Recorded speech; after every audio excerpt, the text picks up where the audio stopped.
So isang magandang umaga po sa ating lahat. So unang-una, nais ko pong magpasalamat sa mga dumalo at walang sawang sumusubaybay dito sa ating Climate Forum.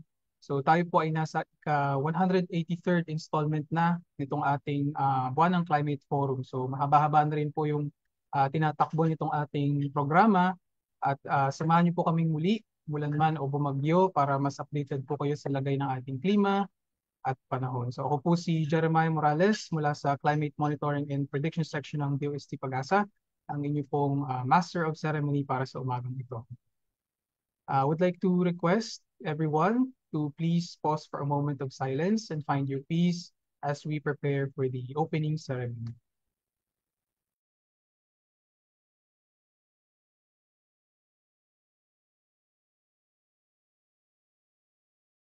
Recording in progress. Heavenly Father, we come before you today in gratitude for this opportunity to gather together in this climate forum. We ask for your guidance and wisdom as we learn and grow together. Help us to be open to new ideas and perspectives, to be kind and respectful towards one another, and to strive for excellence in all that we do. Give us the strength, focus, and determination to stay engaged and motivated throughout this forum. Bless us with the knowledge and skills we need to achieve our goals and to make a positive impact in our communities. We also pray that you bless our families and loved ones, and keep them safe and healthy while we are away. We pray all these things in the name of Jesus Christ. Amen.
Sa gitna man ng mundo, ay kabalikan.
And now to give us the welcome remarks and to formally open our program, let us all welcome Dr. Marcelino Q. Villafuerte II, Deputy Administrator for Research and Development.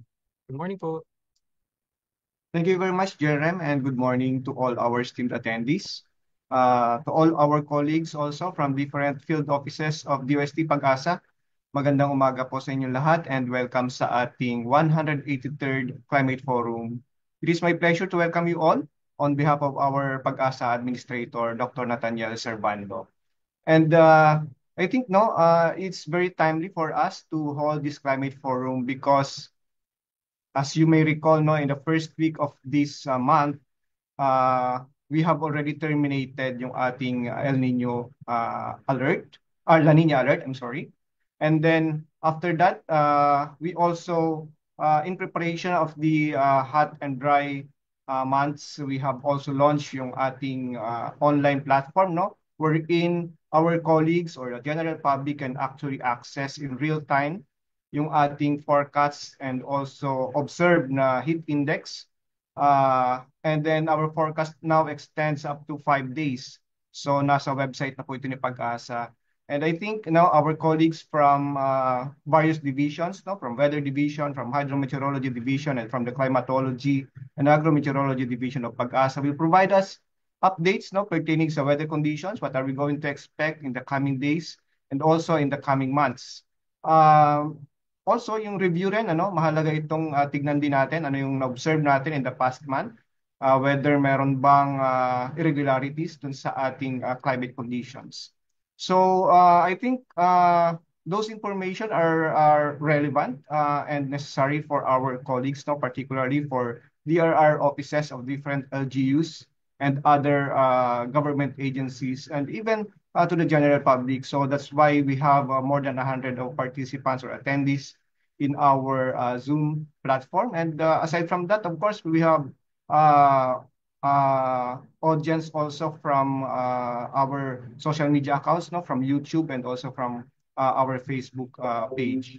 So with that, again, I would like to welcome everyone, and I hope that our forum for today will become productive. I encourage everyone to participate actively, raise questions and clarifications to our resource speakers so that maging handa tayo sa sitwasyon ng ating panahon at ganun din yung ina-expect nating klima in the coming months. Again, maraming salamat. Magandang umaga sa ating lahat.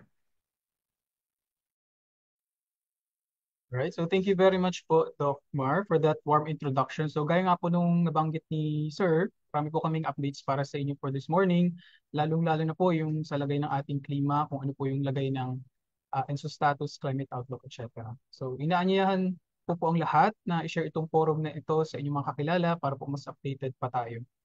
Now, before we move sa ating presentations for today's climate forum, I would like to request for everyone na nandito po sa Zoom to please open your cameras if kaya po para sa ating photo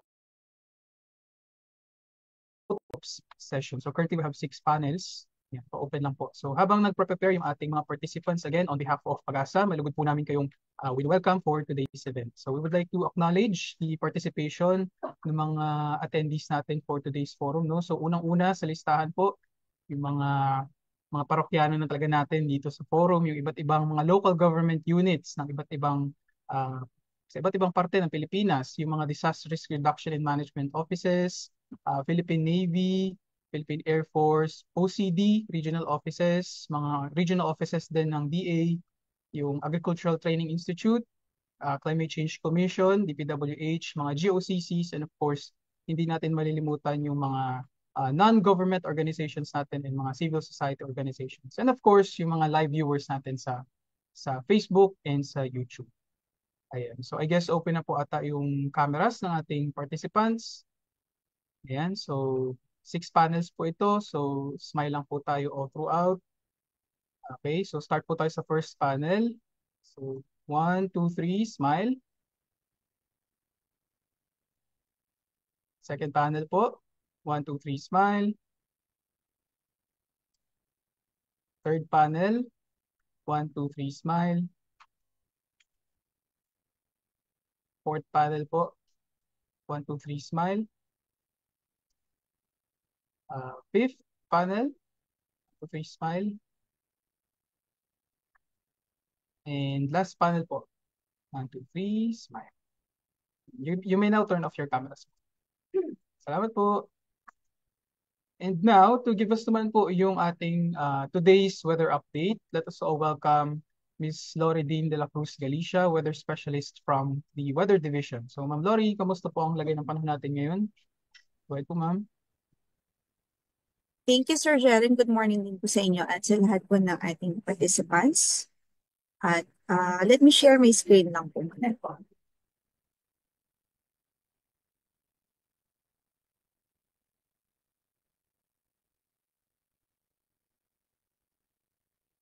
Sir Jeren, is my screen visible na po? Yes po, Ma'am. Kita na po. Thank you. Good morning po ulit sa lahat. So currently we have two weather systems affecting the country. So meron po tayong ITCC or yung ITCC po natin nakaka-apekto siya sa southern portion of Mindanao. And in the next 24 hours, it's expected to cause cloudy skies po with possible rain showers sa Zamboanga del Sur, Zamboanga, Sibugay, dito sa Davao Oriental, Davao Occidental, Sarangani or the province of Sarangani, Basilan, Sulu, and Tawi-Tawi. So mostly dito talaga sa southern portion ng Mindanao area. But the rest of Mindanao, possible din po yung mga isolated na mga pag-ulan due to intertropical convergence zone. But mostly IPCTC or partly cloudy to cloudy po or bahagyang maulap hanggang sa maulap yung magiging kalagayan po ng ating papaurin sa natitirang bahagi ng Mindanao. For Luzon and Visayas, mostly halos ano po talaga malinis yung papaurin, yung kalangitan natin halos malinis yung ating nakikitang satellite imagery, wala tayong gaanong inaasahang mga pag-ulan, widespread na pag-ulan, less likely po yun, and humid condition, warm and humid condition talaga po yung ating ini-expect over the next 24 hours. Halos wala rin po tayong mga localized thunderstorms, maliban sa mga very isolated cases. So far, yun po, easterlies and ITCC, yung dalawang weather system that's prevailing in the country. For the sea condition, wala rin po tayong gale warning na nakataas sa anong bahagi ng ating baybaying dagat, 0.6 to 1.8 meters yung ating estimate na wave height natin all throughout the archipelago. So, in a way, ay slight to moderate po ito o banayan hanggang sa katamtaman yung magiging pag-alon ng kondisyon ng karagatan. So, isama lang din po natin yung updated na computed and daily heat indices for Metro Manila and other stations po natin. So, starting with Metro Manila lang po muna from April 21 to 22. So, the past 2 days, nag-range po yung ating computed heat index from 40 to 41 degrees Celsius. Nasa extreme caution level po yan. So, halos dyan po talaga siya nag-stay sa extreme caution level. And sa forecast din natin, for today and for tomorrow, from 40 to 41 degrees Celsius pa rin po yung range na ini-expect natin na heat index or init factor. So, possible yung heat exhaustion and yung mga heat stress kapag babad po sa ganitong klaseng init ng panahon o ganitong kataas na heat index. Then for the past 2 days, yung number of stations na nakapagtala ng heat index na nasa danger level ay 22 stations for April 21 and 25 stations for April 22. And for today, we're expecting na posible pong umabot pa rin sa 25 stations yung mga lugar na pwedeng makapagtala ng nasa danger level na heat index. For tomorrow ay 24 stations naman. And we will be showing you the stations sa next slide. And po.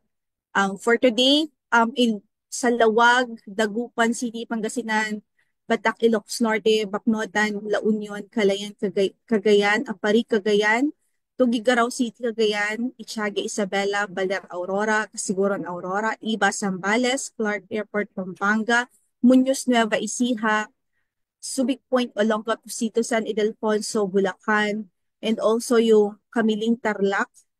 Then kasama po dyan yung Cavite, Sangley Point, Cavite, Ambulong, Tanawan, Batangas, San Jose Occidental, Mindoro, Puerto Princesa City, Palawan, and Legazpi City, Albay, Masbate City, or Masbate City, Masbate. Then sa Pili, Camarines Sur, and also yung Panglao, Bohol. So the stations that I mentioned, expected po today or nasa forecast na pwedeng umabot sa danger level yung kanilang heat indices.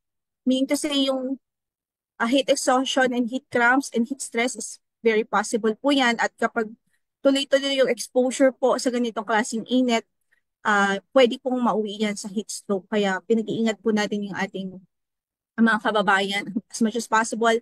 Iwasan po muna yung direct exposure sa sunlight, especially sa katanghalihan at early afternoon. Iwasan po muna yung long exposure sa labas dahil generally mainit po talaga, especially sa labas. And hanggat maaari ay uminom po ng wastong bilang ng tubig araw-araw para maiwasan po yung dehydration. So for tomorrow, again, we have 24 stations din na pwede po makapagtala ng mga nasa danger level na heat index. Para naman po sa ating outlook or weather outlook in the next 5 days. So today, as I mentioned, due to the intertropical convergence zone, possible po ang moderate to times heavy rains over some provinces of Mindanao, particularly the southern provinces. And then hot and humid condition pa rin naman ang mararanasan sa natitirang bahagi ng bansa. Then for Thursday and to Friday, yung ITCC po will continue to affect the southern parts of Mindanao, mostly yung Basilan, Sulu, and Tawi-Tawi na mga provinces yung nasa BARM po. And the rest ay mainly po easterlies na po ang makaka-apekto and hot and humid condition pa rin. By Saturday to Sunday, possible po yung easterly wave or the intertropical convergence zone na magpaulan sa ilang portions ng Mindanao, sa eastern portions ng Mindanao. By Sunday po yan. So higher chances of thunderstorms can also occur due to easterlies over the southern Luzon and Visayas.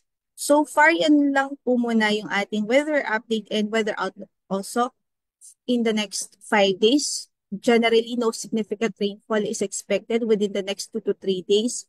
Yung scattered rains are also possible over most parts of Mindanao over the remaining forecast period. So as we mentioned, kaya hindi po siya significant rainfall kasi hindi yung mga natatala din nating rainfall so far sa Mindanao is mga light rains line, light to moderate rain. So generally, maula po siya, then may chances pa rin po ng mga pag-ulan, mga light rains. Thank you so much, Sir Jerem.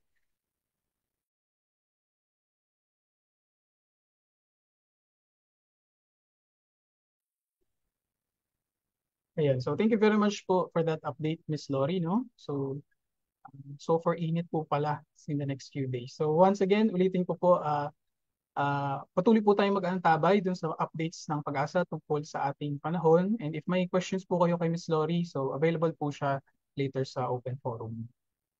And now, to give us naman po yung status ng ating mga binabantayang dams and watersheds dito sa Pilipinas, let us so welcome Ms. Sonia P. Serrano, Weather Specialist 2 sa ating Hydromet Division ng UST Pag-asa.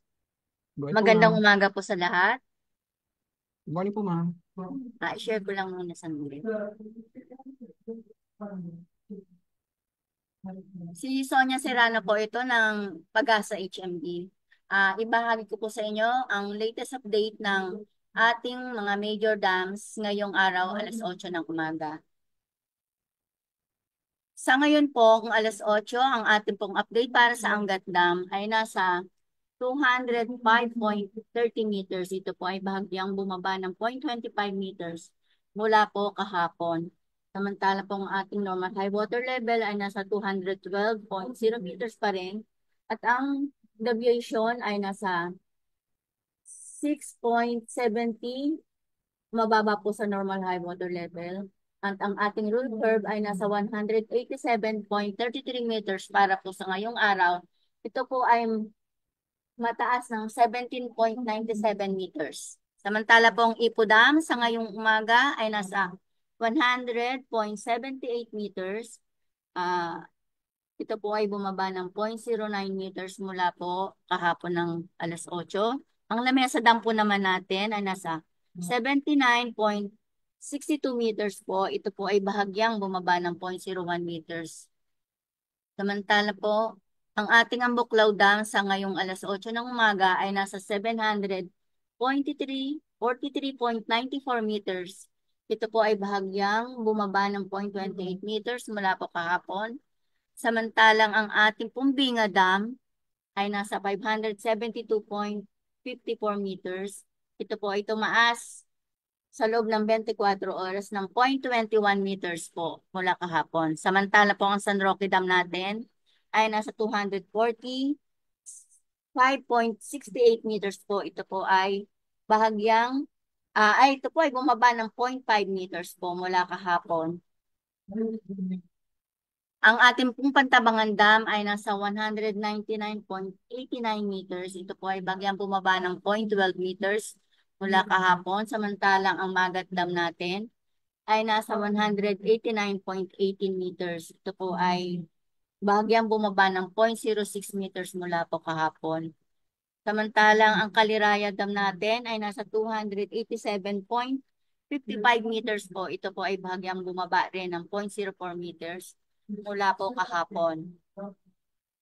Dito po sa ating Angat Dam, meron po ang ating pong data para sa April 1 ay nasa 210.29 meters. Ngayon, kahapon po, based po sa ating water level po kahapon ng alas 8 ng umaga, ito po ay nasa 205.55 meters. Bumaba po ng 4.74 meters po mula po noong April 1. At ang recorded basin rainfall po natin mula April 1 up to 22 April ay nasa 42.5 millimeters of rainfall. Ito po ay very light rains kumpara po sa mga nakaraang tag-ulan. Makikita po dito natin yung ating graph po. Pababa po yung ating graph ng Angat Dam. Simula pa po noong March 10, pababa na po siya. Dito po makikita rin natin sa graph na ang water level po ng Angat Dam ay kumpara sa ibang taon po na nakaraan mula po ng 2006, mapapansin po natin na ang Angat Dam ay mataas kumpara sa nakaraang taon. Dito naman po sa San Roque Dam, meron po tayong water level na 247.09 meters noong April 1 po. Samantalang kahapon po ay nasa 246.18 meters. Meron po tayong mababa ng 0.91 meters kumpara po noong April 1. Ang recorded basin rainfall po natin ay mula April 1 to April 22 ay nasa 22.38 millimeters of rainfall. Ano rin po siya, very light rains po. Dito po sa graph natin, para sa San Roque Dam, pababa po yung ating trend. Pero mapapansin naman na nasa taas pa rin siya ng rule curve. Samantala po dito kumpara po sa mga nakarang taon, nakaayon pa rin po siya sa graph, pero mas mataas po ng konti kumpara po sa ibang taon. Para dito sa Pantabangan Dam, meron po tayong data na 202.35 meters po ng April 1 at ng April 22 po kahapon ay nasa 200.01 meter. Meron po tayong ibinabang 2.34 meters po mula po ng April 1. At ang recorded basin rainfall natin from April 1 to April 22 ay nasa 1.7 millimeters of rainfall po lamang. Ang ating graph po ay pababa rin po mula po ng March hanggang ngayon po ay pababa. Mababa rin po siya kumpara sa ating rule curve at saka sa normal high water level. At dito po sa graph, kumpara po sa mga nakaraang taon, medyo mataas naman po siya kumpara sa mga ibang taon. At makikita po natin dito yung blue line. Siyan po yung ang water level natin ngayong 2025. Dito po sa Magat Dam, meron po tayong data na April 1 na 190.68 meters of water level po natin. Samantala po nung April 22, 189.24 meters. Ito po ay bumaba ng 1.44 meters mula po nung April 1. At ang ating pong recorded basin rainfall mula April 1 to April 22 ay nasa 30.4 millimeters. Maliit din lang po yung mga pag-uulan na naganap nitong April. Base po dito sa graph, above rule curve naman po yung ating Magat Dam at medyo okay naman po yung ating naging water level para sa ngayong taon, ngayong buwan. Ito po yung assessment natin for May 31, 2025. Ang current ang elevation po natin, base po ito yung elevation natin ng April 22. Ang elevation po ay nasa 205.55 meters. Ang atin pong dam allocation for the month of May ay nasa 87 cms. Samantalang ang forecast basin rainfall po, based sa CLIMS ay nasa 74.6 millimeters of rainfall. Base po dyan, magkakaroon po tayo ng expected water level at the end of May ng 195.76 meters. Ito po ay bumaba ng around 9.79 meters. Ang ating rule curve for the end of May ay nasa 183.6 meters. At ang magiging deviation for the expected water level po sa end ng May ay nasa 12.16 meters po. Samantalang po ang normal high water level sa 31 May ay nasa 210. Ano na po tayo, magpapalit na po tayo ng normal high water, ng value po para sa normal high water level. At ang deviation po from the normal high water level ay nasa 14.24 meters po. Ang estimated basin rainfall to reach normal high water level, single event po, nasa 170 millimeters of rainfall. Samantala po dito sa San Roque Dam, ang ating pong elevation po kahapon ay nasa 246.18 meters. Base po sa dam allocation na 30 cms at ang forecast basin rainfall na 350.2 millimeters of rain. Ang expected water level po natin sa end of May ay nasa 268.3 meters. Ito po ay umakyat ng 22.12 meters. Ang ating pong rule curve for the end of May ay nasa 233.18 meters. Ang deviation from the rule curve ay nasa 35.12 meters po. Samantalang ang normal high water level ay nasa 280.0 meters at ang deviation from the normal high water level ay nasa 11.7 meters mababa po sa normal high water level. Ang estimated basin rainfall po natin to reach normal high water level ay nasa 971 millimeters of rainfall. Dumako po tayo dito sa Pantabangan Dam. Ang elevation niya po kahapon ay nasa 200.01 meters.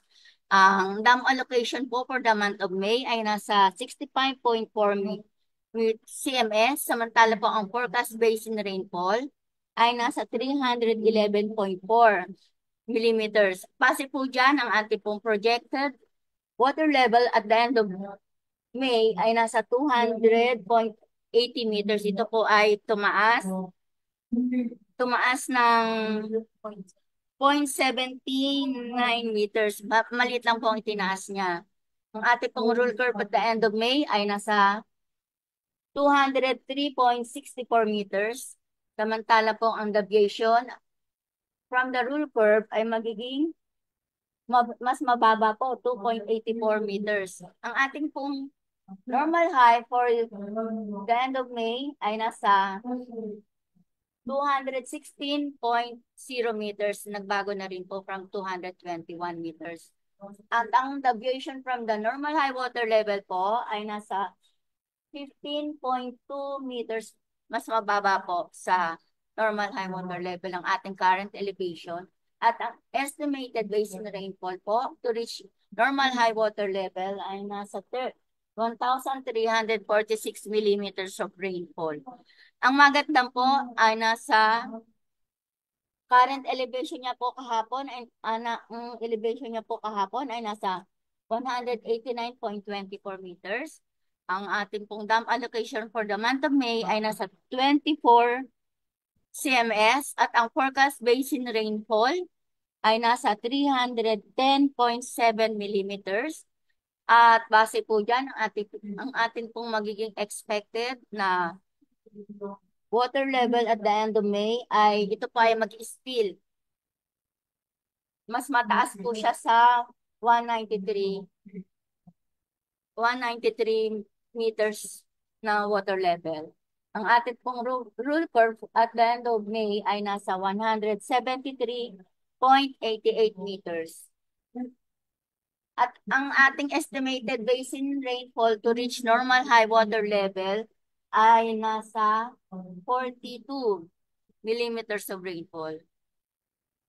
Yan lamang po ang update ng ating mga dams sa ngayon para sa May din po ng buwan ng May. Marami pong salamat, Sonia po. Ayan. So maraming salamat po ma'am for that very clear and concise updates. So araw-araw po itong updates na binibigay ng ating hydrologists para sa lagay ng ating dams and watersheds. So patuloy lang po kayong tumutok sa mga updates na iyan. So if meron po kayong questions sa ating mga naunang speakers, so mamaya po sa open forum sasagutin natin yan. Live din po pala tayo no, sa official Facebook page and YouTube channel ng Pag-asa. So hello po sa mga live viewers natin na nanonood. And now to give us naman po yung climate review ng ating review ng ating climate conditions rather. So balikan natin yung mga nangyaring significant events last month until April 2025. Let us all welcome Ms. Joanne May Adelino, Weather Specialist ng Climate Monitoring and Prediction Section. Thank you, Jerem. So, magandang umaga po sa ating mga participants po dito sa ating Climate Forum. So, share ko lang po ang aking screen.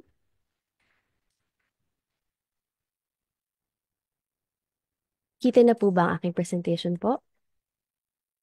Alright. So, magandang umaga po muli sa inyo lahat. Ako po si Joanne May Adelino mula sa Climate Monitoring and Prediction Section ng DOST Pag-asa at samahan niyo po ako na balikan kung ano nga ba yung mga significant weather and climate events na nangyari po from March to April 2025.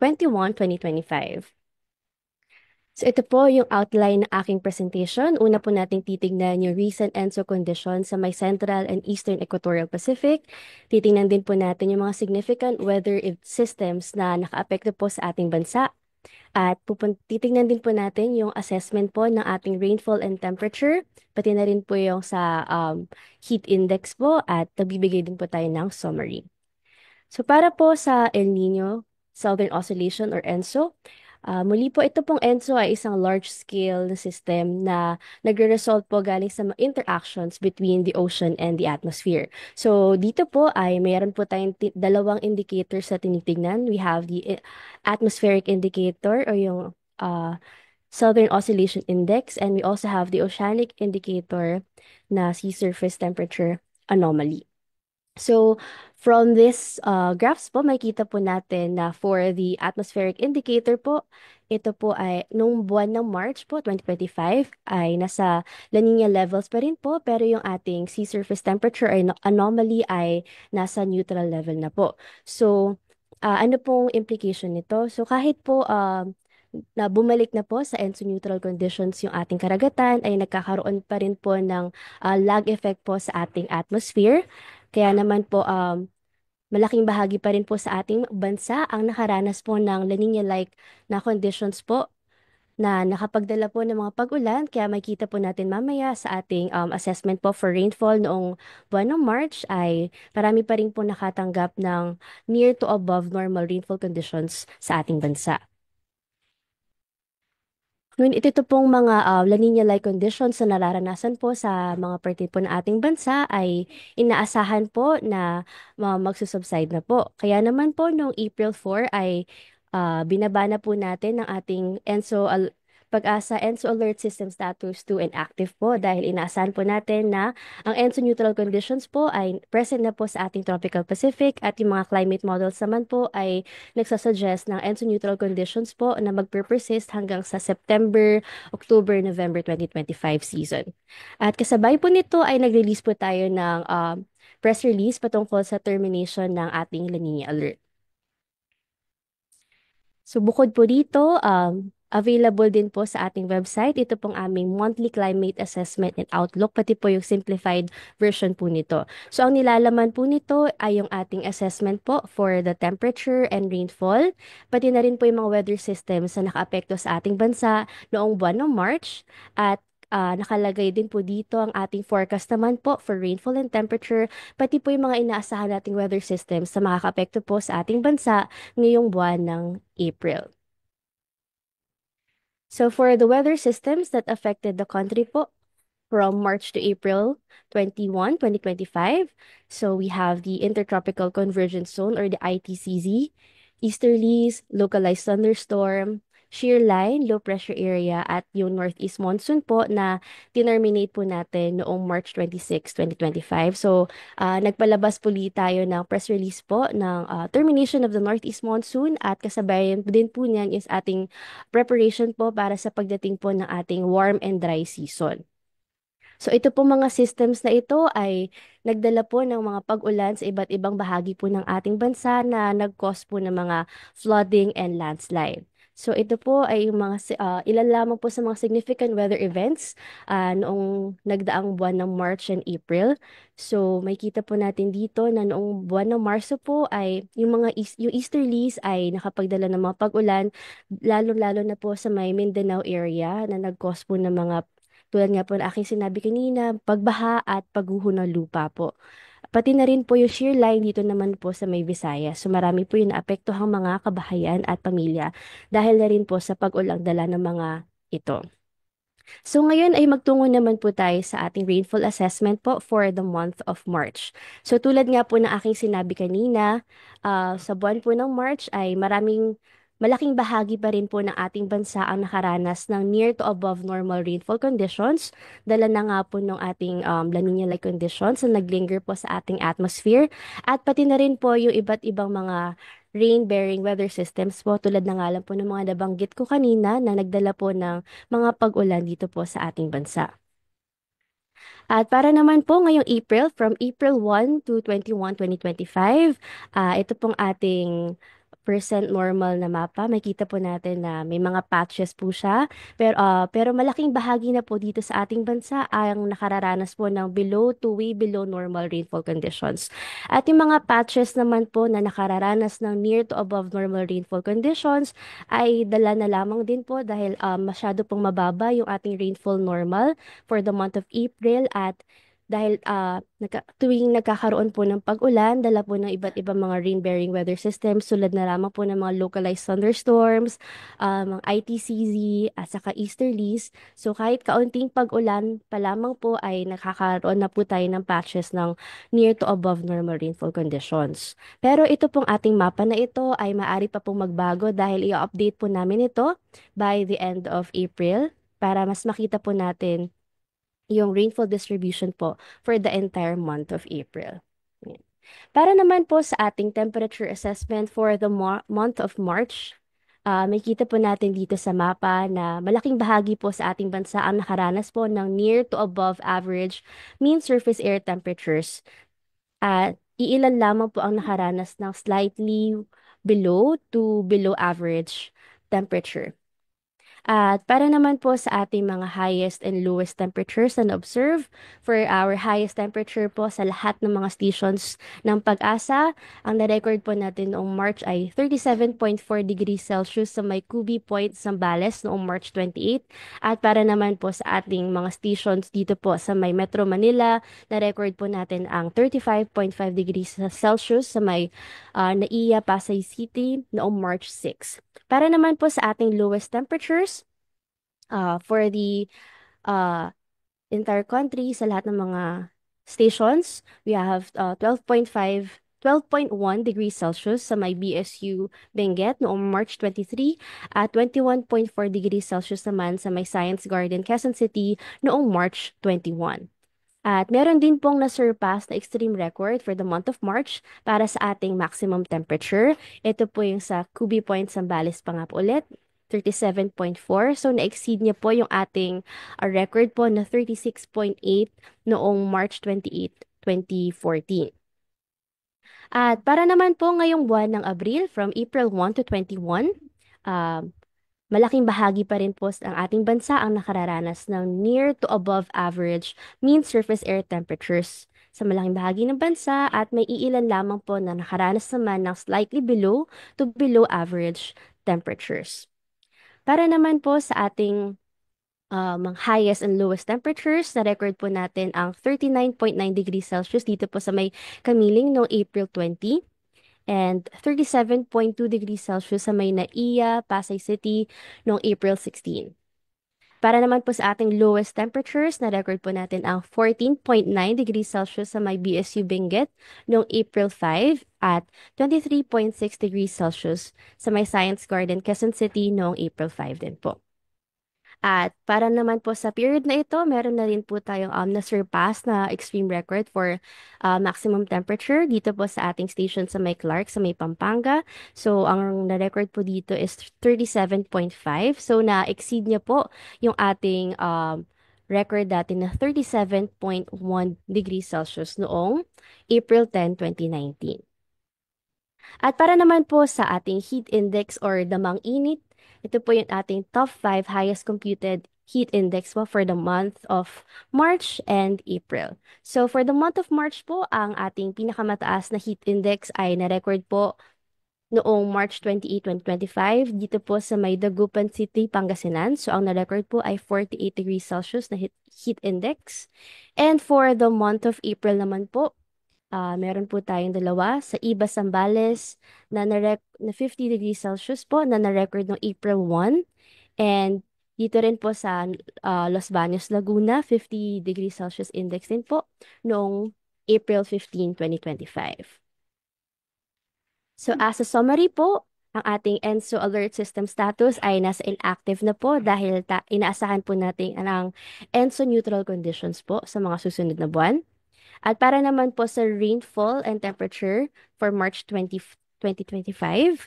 So for rainfall, above normal to way above normal rainfall conditions po ang na-observe sa malaking bahagi po ng ating bansa, with some patches of below normal to near normal rainfall conditions po dito po sa may northwestern and central Luzon at pati na rin po sa southeastern Mindanao and Mimaropa. For temperature, generally near average to warmer than average mean surface air temperatures ang ating pong na-observe, with some areas po na experience naman ng cooler to cooler than average temperatures. For rainfall naman po, for April 1 to 21, below normal to way below normal rainfall conditions were observed in most parts of the country, except in some areas that experience near to above normal rainfall. Para naman po sa ating temperature, katulad din po ng sa March, generally near average to warmer than average mean surface air temperature were observed across the country except po sa ibang areas na nakaranas po ng slightly cooler to cooler than average temperatures. So bukod po riyan, ang DOST Pag-asa po ay nag-monitor din po ng rainfall and temperature daily and monthly po. So ma-access niyo po ito sa website ng DOST Pag-asa. So available po yung ating maps dyan po. Ayun lamang po. Maraming salamat po sa inyong pakikinig. Ayan, so maraming salamat Ms. Joanne sa presentation ng ating climate review. And para po pala dun sa certificate of attendance as well as copies ng presentations ng ating mga resource speakers. So mamaya magkakaroon po tayo ng evaluation form and after po ninyo masagutan yun, automatically magkakaroon po kayo ng copy ng inyong certificate of attendance and copies ng presentation.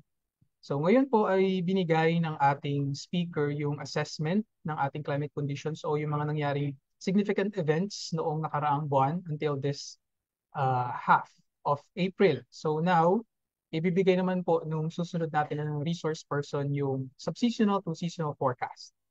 So to give us po yung ating S2S forecast, let us all welcome Mr. Juni G. Ruiz, weather specialist ng Climate Monitoring and Prediction Section.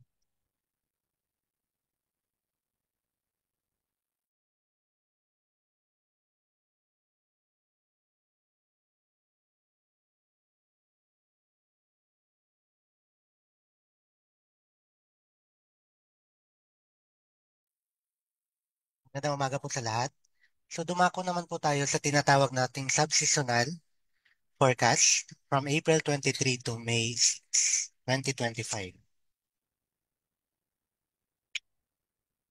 So ang outline po ng presentation na to ay magsisimula po sa basic ng subseasonal forecast, sources ng predictability gaya ng MGO, then dun po tayo sa tinatawag nating S2S forecast in terms of TC potential, rainfall incidence, saka temperature forecast, and the summary.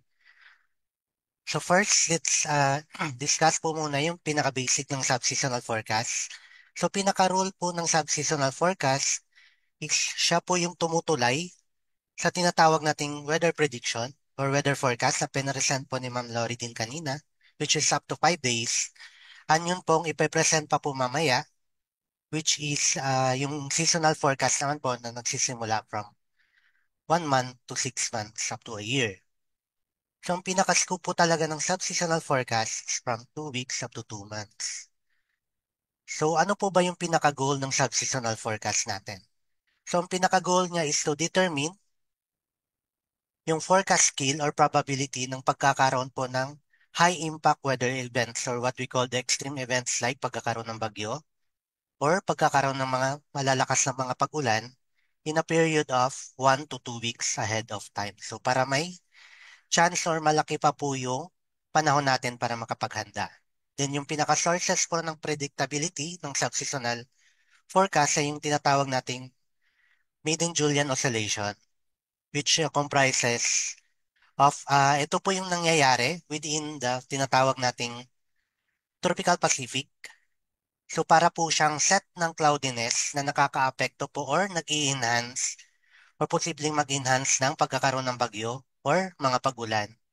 At dahil po ang Pilipinas ay nasa may tropical Pacific, apektado po tayong tinatawag nating MGO. While for the long-term or large-scale system naman po, yung tinatawag nating El Niño Southern Oscillation. Ito naman po yung nagdi-determine ng pangkalahatang pagbabago sa panahon. Hindi lang po sa Pilipinas, kundi doon sa mga bansang malapit po sa Pacific Ocean. So, dumako po tayo sa MGO, recent MGO monitoring po natin. So, for the last 1 month po, so the last 40 days, starting from 12 March 2025 up to 20 April, mapapansin po natin na yung MGO na minomonitor natin ay hindi po siya active or nasa mahina na kalagayan po siya. Kaya, in return, kung titingnan po natin, ang Pilipinas po ay bandang sa may red na bilog. Wala pong mga set of cloudiness which is characterized by this green shade na nakakaapekto sa Pilipinas. Maliban lang po sa may bandang part ng Mindanao in the early April. Kaya po posibleng nakapagdulot ito ng mga pag-ulan or active thunderstorms within the area. But sa pangkalahatang area po ng Pilipinas ay wala po naging epekto ng MGO. Kaya po nakaranas din po tayo ng mas mainit na mga temperatura. At less po yung cloudiness. At titingnan naman po natin yung forecast po ng MGO from April 21 up to May 5. So kung titingnan natin, may dalawa po tayong models na tinitingnan para sa propagation ng MGO. Pero ang concern lang po natin ay yung tinatawag nating nasa maritime continent kung saan andito po yung lokasyon ng Pilipinas. So sa ngayon po, yung fino-forecast na location po ng MGO ay nasa may Western Pacific or andito na po sa may malayo na po sa Pilipinas, sa Pacific Ocean na. And even though it is forecasted po na mag-enhance or lalakas, wala na po siya magiging direct na epekto sa Pilipinas.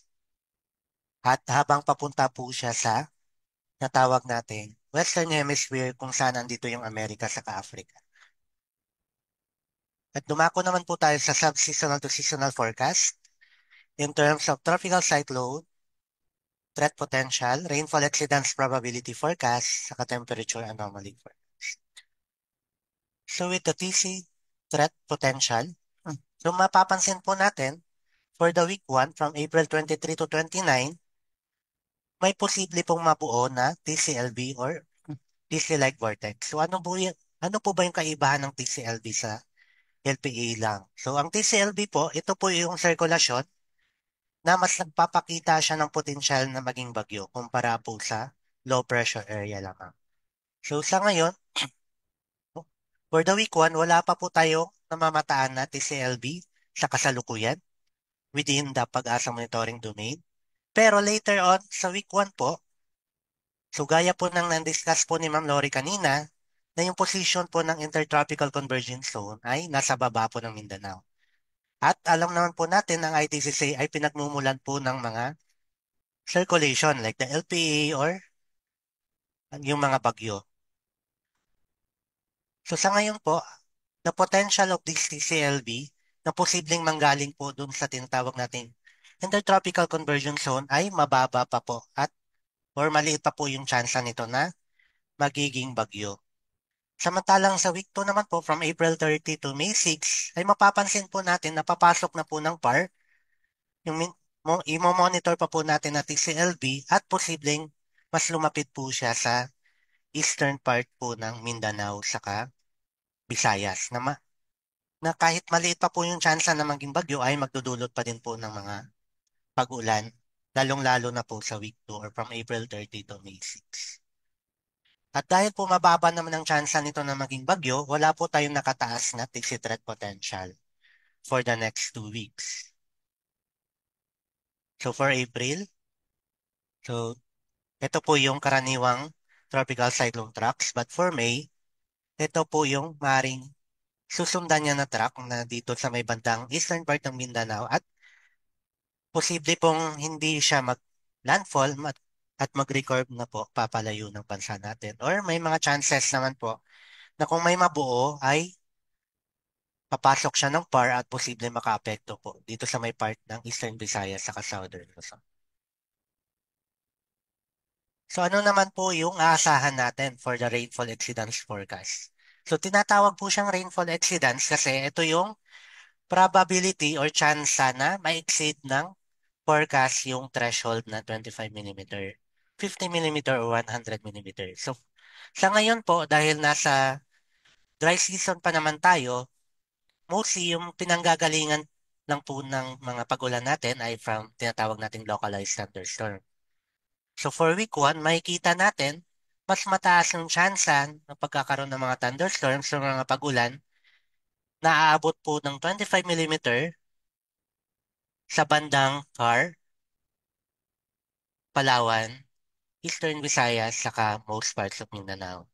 So ito pong sa may parte ng Mindanao, kung mapapansin natin, ay posibleng dulot lang po, hindi lang po ng localized thunderstorm, kundi epekto na din po ng intertropical convergence zone na normally ay nasa may baba po ng Mindanao during this time.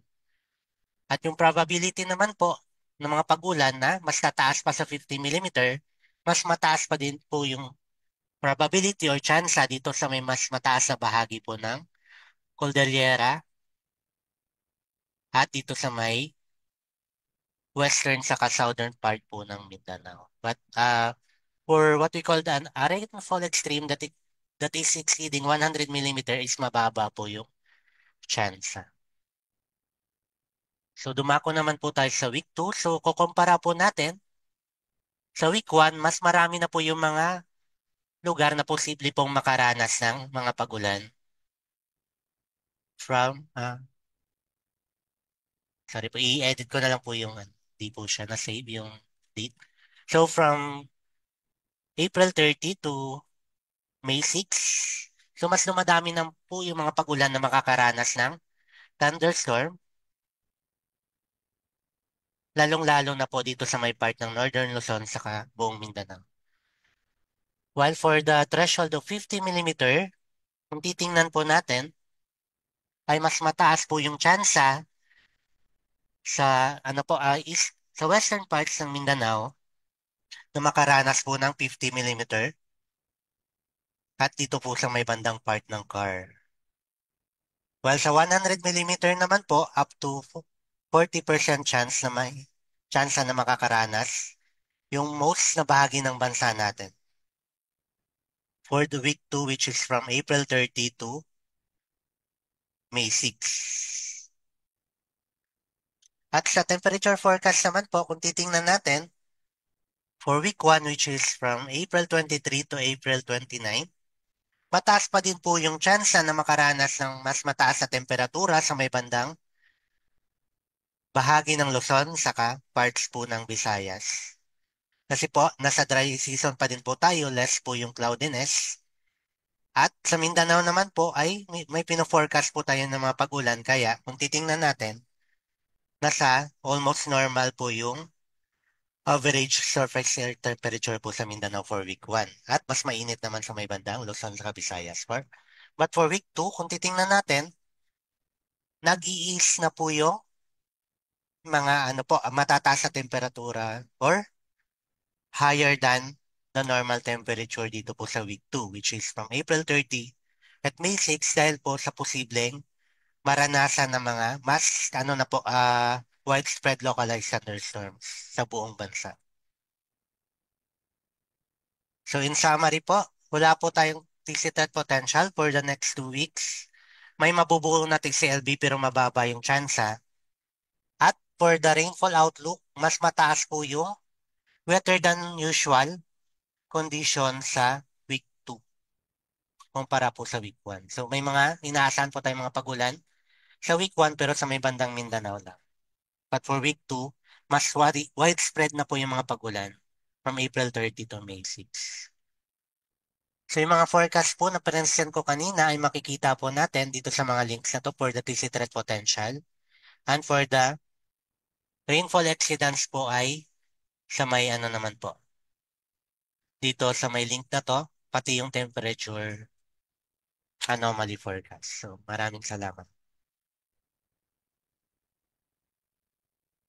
Ayan, so maraming salamat, Sir Juni, for giving us the S2S forecast. So ang next update po nito ay this Friday. Posted po yan sa ating website and social media account. So Monday, Wednesday, Friday po yung pag-update ng S2S products ng Pag-asa. So patuloy po tayong mag-antabay sa mga updates na ito. So time check. Tayo po ay nasa kalahatian na ng ating program. So magkakaroon po tayo ng short health break. And after 10 minutes, ay mag-resume po tayo ng ating program with our remaining presentation, yung sa climate outlook na po. So huwag muna po tayong aalis kasi next na po yung highlight ng ating event. So mamaya malalaman natin yung lagay ng ating klima sa susunod na 6 na buwan. So once again, after 10 minutes, magre-resume po tayo ng ating program. Salamat po.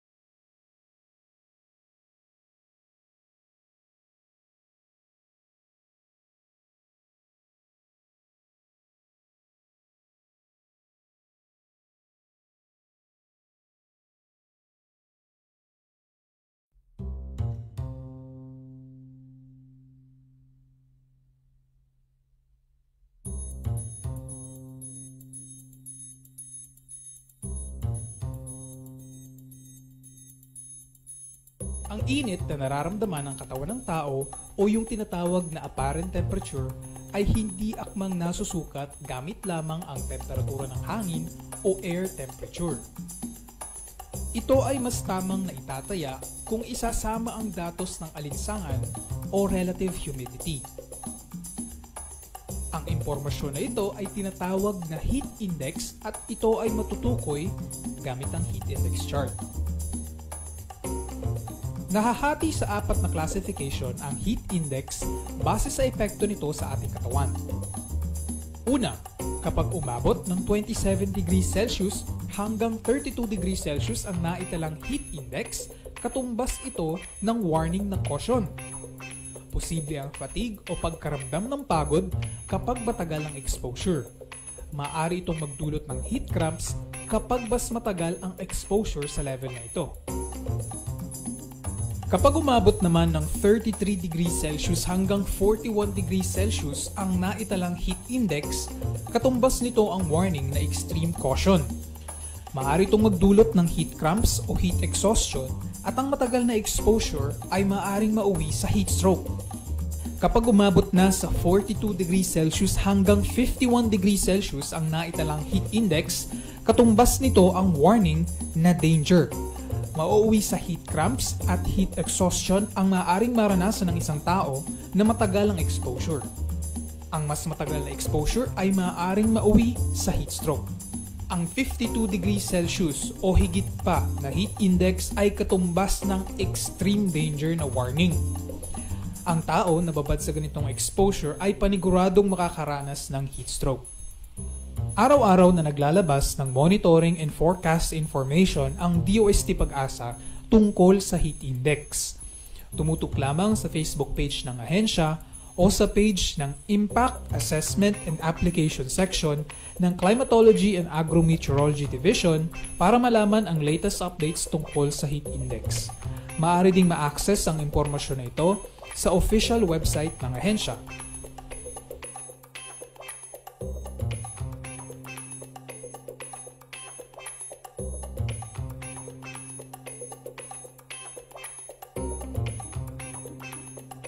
Narito ang ilan sa mga tips upang makaiwas sa mga heat-related illnesses kapag mainit ang panahon. Una, iwasan muna ang paglabas kung hindi naman kinakailangan. Pangalawa, magdala ng payong o anumang panangga sa init at magsuot ng komportableng damit. Pangatlo, iwasan muna ang pag-inom ng kape o mainit na tsaa at dalasan ang pag-inom ng tubig upang hindi ma-dehydrate.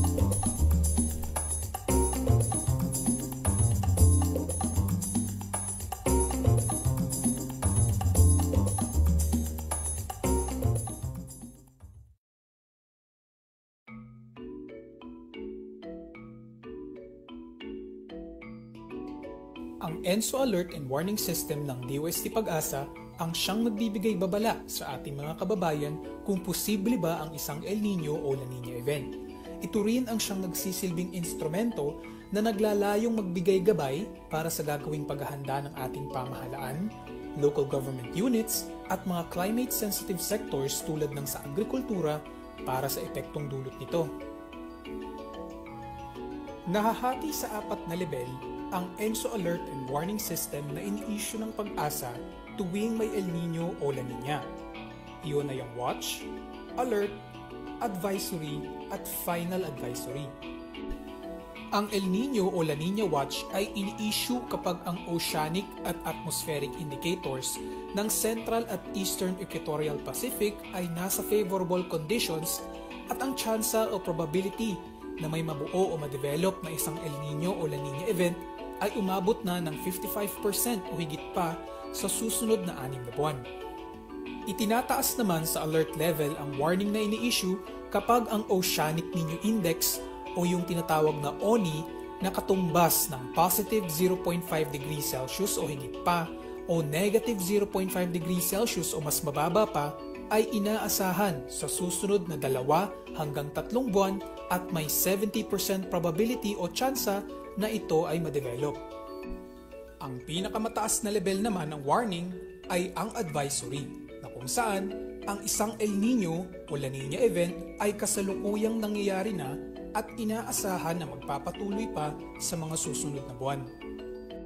Ibinibigay naman ang final advisory kapag tapos na ang El Nino o La Nina event o kapag ang Central and Eastern Equatorial Pacific ay nasa neutral condition na. Ang ENSO Alert and Warning System ng Pag-asa ay maaaring ihalintulad sa isang runner na naghahanda sa pagtakbo. Kapag nagsimula na ang monitoring and assessment ng pag-asa para sa isang El Nino o La Nina event, naglalabas ito ng mga sumusunod: Monthly Climate Assessment and Outlook o MCOW at Press Statement para sa kategoryang Watch. May kasamang Drought and Dry Spell Assessment naman kapag Alert, at El Nino Advisories naman para sa kategoryang Advisories. Kapag naman natapos na ang El Nino o La Nina, ay nag-i-issue ang pag-asa ng tinatawag na Final Advisory.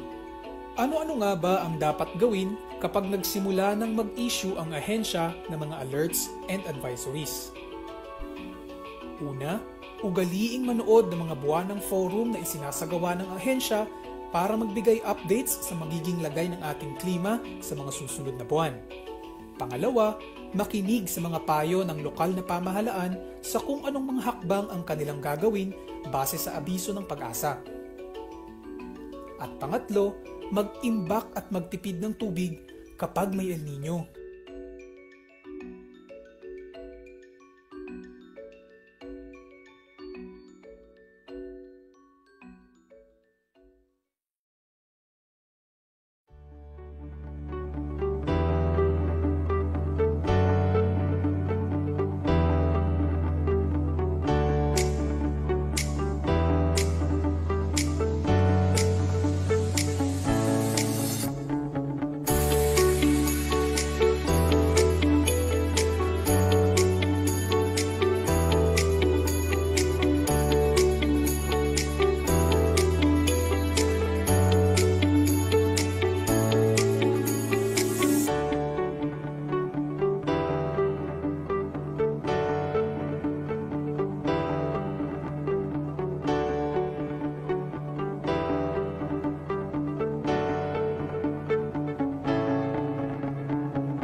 And so welcome po once again sa ating mga participants. So currently nasa almost 200 participants na po tayo dito sa Zoom, and ganun din po sa ating Facebook and YouTube live. So check ko lang po, nandito na po ba tayong lahat sa loob ng meeting room? Thumbs up naman po sa mga participants natin, or react po kahit anong react. Ayun, so nandito na po sila. And once again, if meron po kayong mga questions dun sa ating mga presenters, so feel free to send them here sa ating group, Zoom chat box. And para po sa viewers natin sa Facebook and YouTube, mag-comment lang po kayo sa ating comment boxes. And mamaya sa open forum, sasagutin po natin.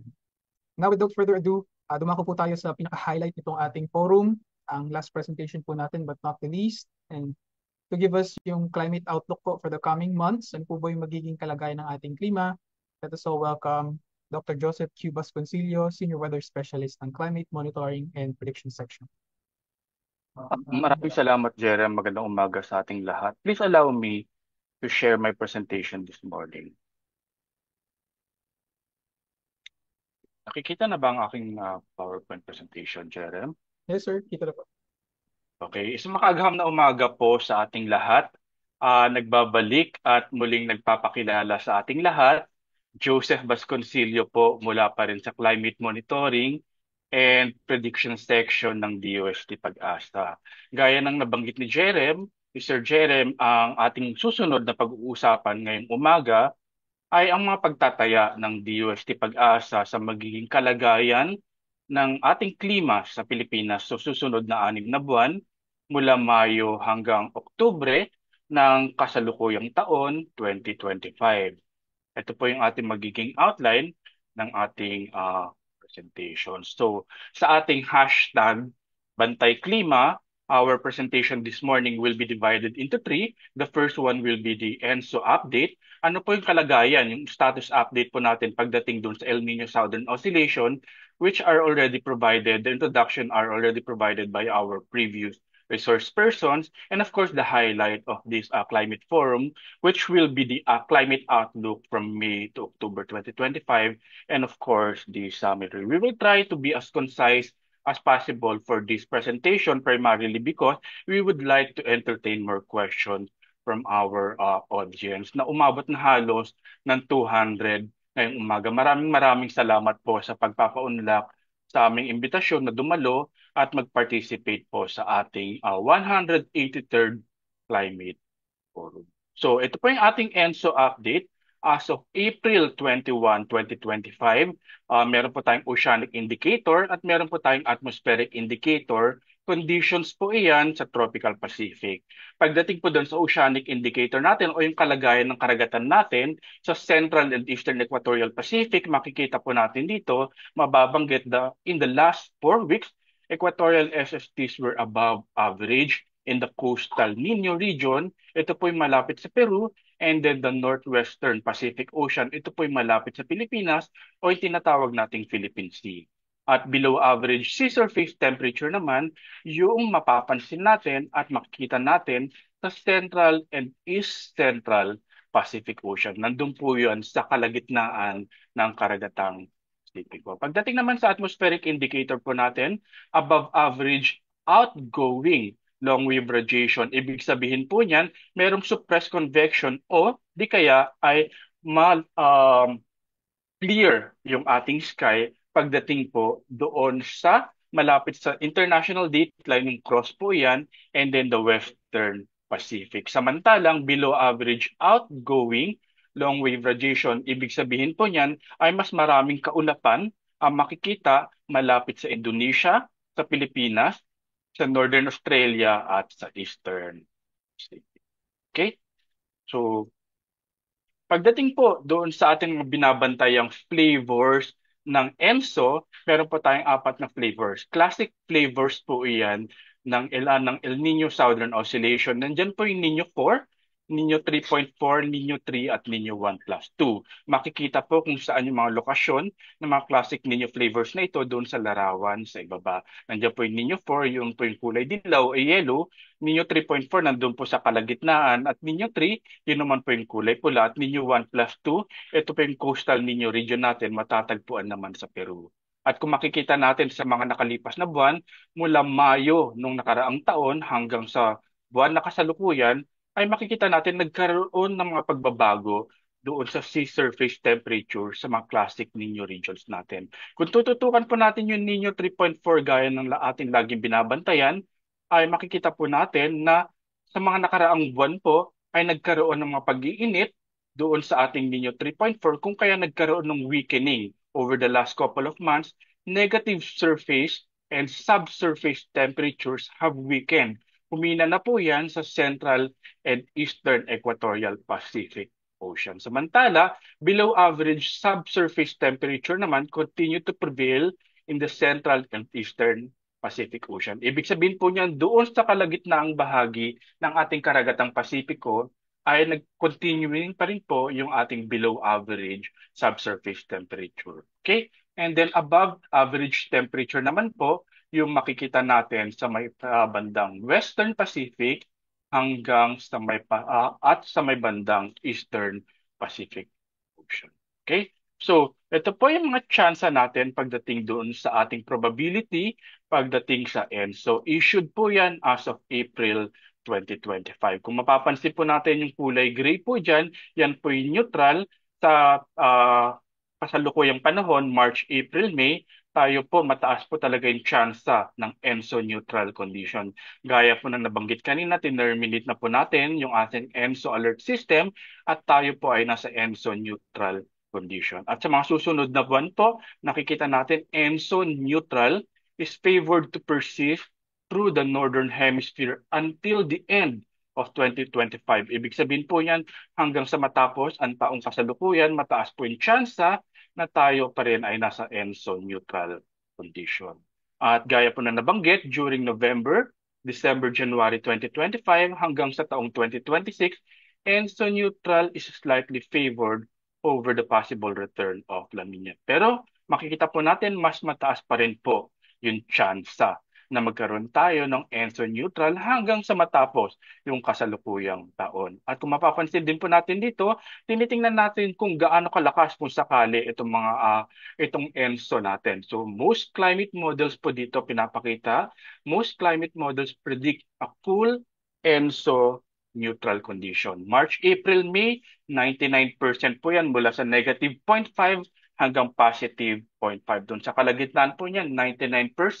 At kung mapapansin po nito sa mga susunod na buwan, sa mga susunod na panahon, pinakamataas pa rin po yung tsansa ng ating cool ENSO neutral condition. Kung kaya naman, ang ENSO alert system status po ng DOST Pag-asa ay nasa ilalim ng inactive. Inactive pa rin po tayo. Updated po yan as of April 21, 2025. Ang ating pong statement, ENSO neutral conditions are present with near to below average sea surface temperatures across the central and eastern equatorial Pacific. At sinasabi din po natin na most climate models suggest that ENSO neutral conditions are likely to persist until the end of 2025. So malinaw po, sa kasalukuyang buwan, tayo po ay nasa ilalim ng inactive ENSO alert system status. So ito naman po yung ating magiging lagay ng panahon mula buwan ng Mayo sa susunod na buwan hanggang Oktubre ng kasalukuyang taon pagdating sa dami ng ulan, sa temperature at sa mga. Okay, so weather system that may affect the country, that would be the northeast monsoon, transition po yan, pasensya na po dun sa animation natin, shear line, frontal system, low pressure area, tropical cyclones, localized thunderstorms, easterlies pa rin po, ridge of high pressure area, intertropical convergence zone, and of course, the southwest monsoon. Now, this is very special. This outlook is very special because for the period coverage from May to October 2025, dalawa pong monsoon system yung ating mapag-uusapan. Yan po yung posibleng pagpasok ng hanging habagat o southwest monsoon at yung pagtatapos po ng hanging amihan o northeast monsoon, kaalinsabay po ng lahat ng mga weather systems na ito, gaya nga po ng mga nabanggit. Okay? Southwest monsoon po natin, inaasahan po natin, posible mag-transition yan mula second half of May to second half of June. At kadalasan yung transition po ng hanging amihan naman ay mararanasan sa buwan ng Oktubre.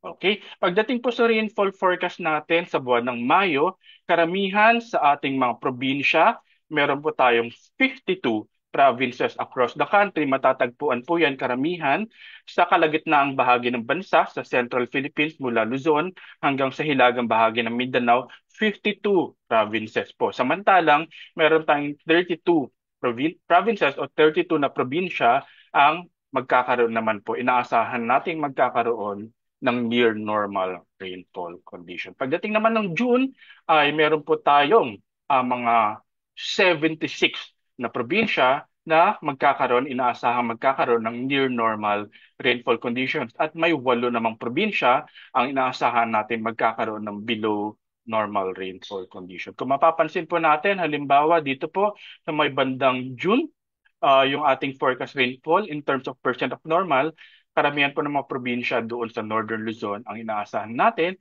na magkakaroon ng kabawasan ng ulan pagdating sa buwan ng Hunyo.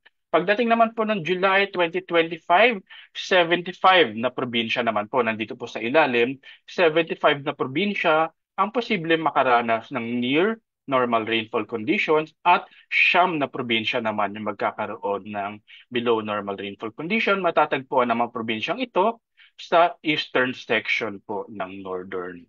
So, pagdating ng August 2025, 76 provinces po iyan and 8 provinces naman po ang may below normal rainfall condition. Now, this forecast is particularly interesting kasi kung makikita po natin yung probabilistic forecast po natin, karamihan po doon sa mga probinsya, lalong-lalo na sa katimugang bahagi ng bansa, sa central and then southern Philippines kasama po dyan, ang Bicol region, ang Visayas region at Mindanao, ang posibleng makaranas ng mga ayon po sa ating probabilistic forecast ay mas mataas yung tsansa na magkaroon sila ng matataas na dami ng. So makikita po natin yan. So probabilistic forecast. The darker the shade, it means the higher confidence of DOST Pag-asa in forecasting these values. Okay? Pagdating natin ng Setyembre, meron po tayong 83 provinces across the country. Karamihan po yan ng mga probinsya natin ang magkakaroon ng near normal rainfall conditions. Samantalang isang probinsya naman po yung ating tinataya na magkakaroon ng below normal rainfall condition. Itatawid po natin dun sa kabila, probabilistic rainfall forecast. Mataas po yung tsansa, naglalaro po yan mula 40 to 45 to 50% ang nagkakaroon ng normal rainfall conditions. Pagdating naman po yan ng Setyembre ng kasalukuyang. Mapapansin po natin, pagdating sa rainfall forecast natin, karamihan po in terms of millimeters, ang maulan po natin ay matatagpuan naman na po doon sa western section ng ating bansa. Pagdating naman po ng Oktubre, marami na po sa ating mga probinsya ang magkakaroon ng above normal rainfall conditions. Karamihan po yan matatagpuan sa mas malaking bahagi ng Luzon, kasama na po ang isla ng Mindoro at ang hilagang bahagi ng Samar Island, kasama po Masbate. At kung mapapansin po natin sa ating probabilistic rainfall forecast, mataas po yung chance na ito ay mangyari. Naglalaro po ang ating value mula 45 hanggang 70% chances na magkakaroon tayo at mangyayari po itong forecast rainfall natin sa buwan ng Oktubre. 54 provinces po ang posible magkaroon ng near normal rainfall conditions. Samantalang walang probinsya ang inaasahan natin na magkakaroon ng below to way below normal rainfall condition. Pagdating po sa dry day forecast natin, makikita po natin yan mula Mayo hanggang Oktubre. Pagdating po ng Mayo, pag kulay brown hanggang red, kulay pula po, mas marami pong araw yung magkakaroon. Inaasahan natin magkakaroon ng dry day. Pagdating naman po ng green hanggang blue, ay mas kakaunti naman po yung bilang ng mga dry day. This is particularly important for several sectors such as the agriculture sector, lalong-lalo na po doon sa ating mga post-harvest facilities. Kasi pagkatapos po ng anihan, magbibilad tayo ng mga palay o di kaya ng mais, kinakailangan po mas maraming araw yung dry days natin. At ganun din po sa mga mag-aasin natin na kinakailangan ng mas maraming araw na tuyo. At kung mapapansin po natin sa buwan ng Mayo hanggang buwan ng Agosto, mas marami pong bahagi doon sa Northern Luzon po natin ang magkakaroon ng 21 to 25 days ng dry days po natin. At karamihan naman po sa katimugang bahagi ng bansa ay magkakaroon naman mas kakaunting dami ng dry days natin. At yung mga forecast values po natin, para mas magkaroon po tayo ng mas maraming tsansa na makapagkwentuhan pagdating sa open forum po natin. Available po iyan sa ating website. I-click nyo lamang po yung pag-asa.dust.gov.ph/climate. Makikita nyo po dito yung mga tabular format po ng ating rainfall in terms of province, in terms of region. Meron din po tayo niyan. Selected rain stations over dams and lakes, selected watershed areas, selected river basins across the country. Meron din po tayong rainfall in terms of probability. Karamihan po ng mga stasyon natin sa Pag-asa, minemaintain ng DOST Pag-asa, synoptic and agromet station, and of course, the number of dry days, which is particularly important for some of our sectors. Now, binanggit po kanina ni Ma'am Sonia pagdating dun sa Angat, so minarapat po natin na i-discuss na rin po yung sa Angat watershed. At kung mapapansin po natin sa buwan ng Mayo, ang Angat watershed, yung first column po, ay inaasahan natin magkakaroon ng above normal rainfall. Pero pagdating po ng Hunyo hanggang Oktubre, ay posible po tayo magkaroon ng near normal rain condition with emphasis po in August and September. Kasi pagdating po ng Agosto at Setyembre ay mas mababa po doon sa 100%. Datapwat, sila rin po ay nasa near normal rainfall conditions. And therefore, our probabilistic rainfall forecast for Angat watershed, mapapansin po natin, pagdating po ng Mayo, mas mataas po talaga yung tsansa o yung probability na tayo po ay magkakaroon ng above normal rainfall for the month of May in Angat watershed. The same true with June, and as we move forward towards July, August, September, pumupunta na po tayo doon sa near normal rainfall condition, tumutugma po doon sa binibigay nating percent of normal rainfall gaya ng nabanggit kanina. Pagdating naman po sa temperatura, inaasahan po natin na karamihan po ng ating mga probinsya ng ating mga stasyon sa DOST Pag-asa mula Mayo hanggang buwan ng Oktubre ay posible magkaroon ng slightly above hanggang way above average temperature. Ibig sabihin po, mas mainit po sa pangkaraniwan yung ating mga inaasahan na temperatura sa ating mga stasyon sa DOST Pag-asa. Of course, with some localized patches, for example, in the month of June, in the southern part of Mindoro, kasama na po ang Romblon, and of course, the northern part of Palawan province. All right, so these are the number of tropical cyclones that we are forecasting from May to October. So for May, we are forecasting 1 or 2. For June, we are forecasting 1 or 2 as well. For July, we are forecasting 2 or 3. Sa buwan po ng Agosto, 2 hanggang 4. Setyembre, 2 hanggang 4 po yan. Oktubre, ganun pa rin po, 2 hanggang 4. Sa kabuuan po, mula Mayo hanggang Oktubre, meron po tayong inaasahan na mula 10 hanggang 11 na bagyo ang inaasahan na posibleng mabuo at pumasok sa loob ng Philippine Area of Responsibility. Sa baba po, nandun po yung ating frequency. Kung makikita po natin, pagpasok po talaga ng buwan ng Hunyo, nagsisimula na po yung ating active tropical cyclone season at nagtatapos na po yan papunta sa nalalabing buwan ng taon. At nandito rin po naka-highlight yung mga normal tracks, the usual tracks ng ating mga bagyo mula buwan hanggang Oktubre. Ito naman po yung ating forecast extreme temperature kasi nga po napakainit po dito mga nakaraang araw. Kung mapapansin po natin mula Mayo hanggang Oktubre, yung ating forecast range po for Northern Luzon, maximum temperature, yung pinakamainit po, 36 hanggang 39.3 po yan. Nagtatapos po yan sa buwan ng Oktubre, 33.9, 37.1. I would like to highlight for the month of May, sa Northern Luzon po, inaasahan natin yung maiinit na temperatura, posible pong umabot ng 39.2 at 39.3 naman po sa nalalabing bahagi ng Northern Luzon. At pinakamalamig naman po pagdating sa, of course, sa mountainous Luzon po, inaasahan natin 13.2 po yan yung pinakamalalamig na temperatura sa ating mountainous Luzon. Ito po ay available din po sa website ng DOST Pag-asa para po sa inyong kabatira. Okay? Forecast summary po natin. ENSO neutral conditions are present with near to below average sea surface temperature anomalies across the central and eastern equatorial Pacific. Most climate models suggest that ENSO neutral conditions are likely to persist until the end of 2025. Pagdating naman po sa dami ng ulan, ang ating outlook, May 2025 above normal rainfall over most parts of the country except for parts in Northern Luzon and Mindanao where near normal rainfall is expected.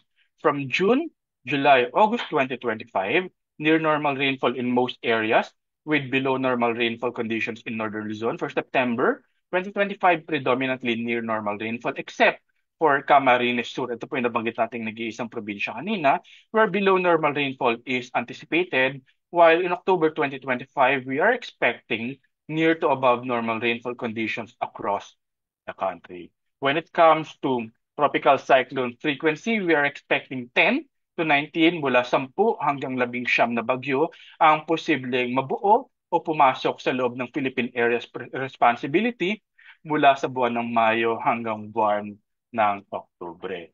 Sa pagdating naman sa temperatura, warmer than average conditions are expected across most parts of the country from May to August, especially in Luzon, Visayas, and parts of Mindanao, with many areas experiencing slightly above to way above average temperature. Near to slightly below average temperature naman po may occur in localized areas starting in September to October, particularly in parts of northern and western Luzon, and of course in Mindanao, while the rest of the country remains generally near to slightly above average. Okay? So patuloy po tayong umantabay, nakaantabay, magmatsyag at mag-subscribe sa ating mga pinakahuling abiso at advisory mula sa ating ahensya, DOST Pag-asa, at yung tentative schedule po ng ating susunod na Climate Forum, 184th Climate Forum, ay sa May 28, 2025. At dahil po dyan, maraming salamat po. Bantay klima, payong pag-asa. Maraming salamat po at magandang umaga po sa ating lahat. Jerem? Maraming salamat po, Doc Tasio, for giving us the climate outlook for the next 6 months. Ulitin ko lang po yung summary ni Doc Tasio, no? Yung ENSO Alert and Warning System natin ay currently inactive. So yung ENSO neutral conditions natin ay present across CEP, and karamihan ng climate models na minimonitor natin suggests na yung ENSO neutral conditions are likely to persist or magtatagal pa until the end of 2025. And for the complete details po, lahat ng products na yan, na pinakita dito sa forum, available po sa official website ng UST Pag-asa. So we are down to the last portion na po ng ating event. So let's proceed na po sa Q&A portion, and to facilitate po yung ating open forum. Let us so welcome Mr. Joey H. Figuracion, weather specialist ng climate monitoring and prediction section.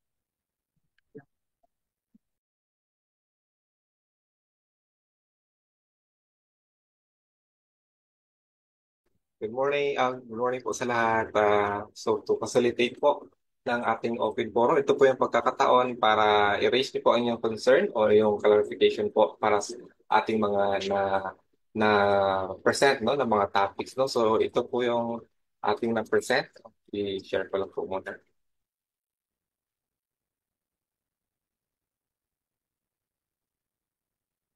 So ating pong na pag-uusapan yung mga presented topics a while ago. So yung weather update po na diniscuss ni Ms. Loredin de la Cruz, Galicia, at yung dam status po ni Ms. Sonia Serrano. Review ng ating climate ng nakaraang mga buwan ni Ms. Joanna Adelino, at yung S2S forecast po natin ni Mr. Junior Ruiz, at yung ating climate outlook po na diniscuss ni Dr.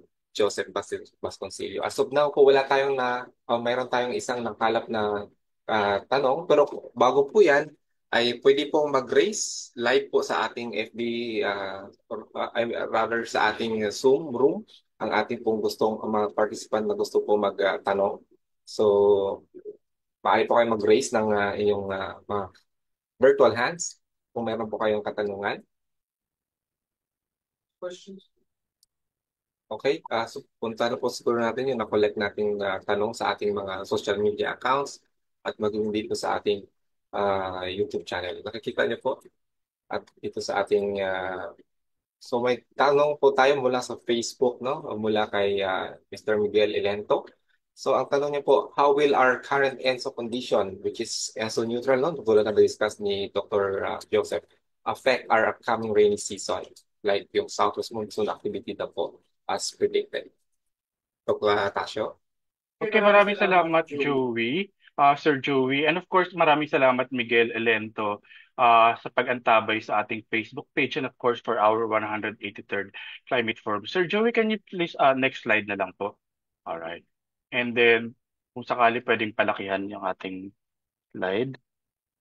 Meron akong inilagay dito. Ilalagay ko lang po kay Miguel Elento. Sige po. Palakihan na lang, Sir Joey. Slideshow. Okay, sige po. So, pinag-uusapan po natin yung southwest monsoon o habagat. Kapag sinabi po, pwede pang pa-slideshow, Sir Joey, para mas okay. Okay, sige, maraming salamat.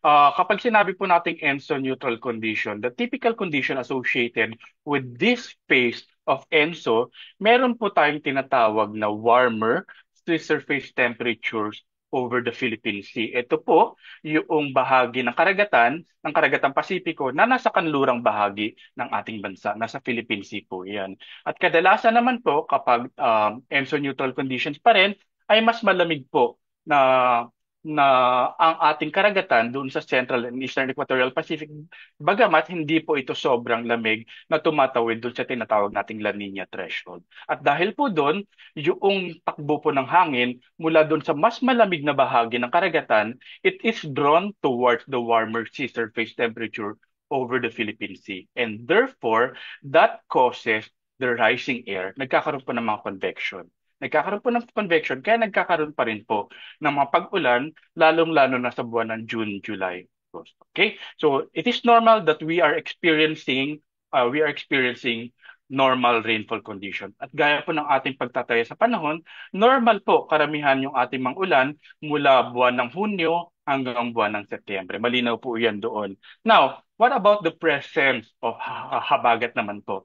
We have to remember na yung habagat po meron po siyang westerly component. At dahil nga po doon na meron tayong warm sea surface temperature over the Philippine Sea, yung westerly naman po, it is drawn towards that warm temperature. So nagkakaroon po ng pagsasalubong ng hangin doon sa may bahagi ng karagat ng Philippine Sea, and therefore pumapasok pa rin po yung hanging habagat. So what does it imply? What does it imply naman po doon sa ating southwest monsoon? It means to say that we are expecting the normal onset of southwest monsoon activity in the Philippines that is associated with the ENSO neutral conditions, particularly in June, July, August 2025.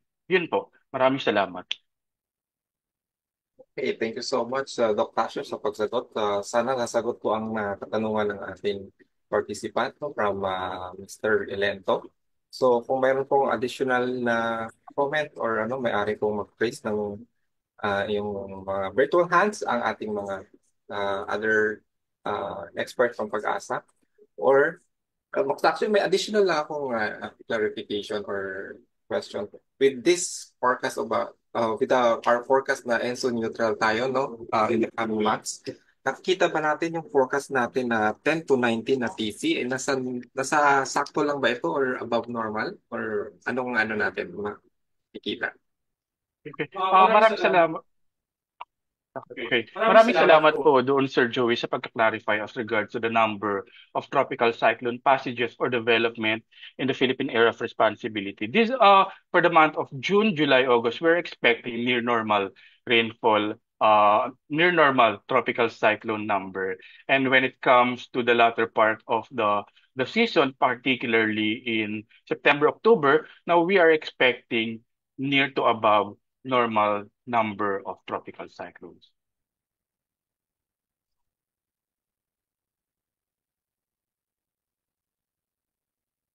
Salamat, Sir Joey. Okay, thank you so much, Doc Tasio, for your answer. May katanungan din po si Mr. Brian Espanto. I think taga Makati po siya, no? So, may na-develop na po ba tayong fire weather index for the Philippines? And if so, ano po ang latest sa development nito? Okay. Maraming salamat po, Sir Brian Espanyo.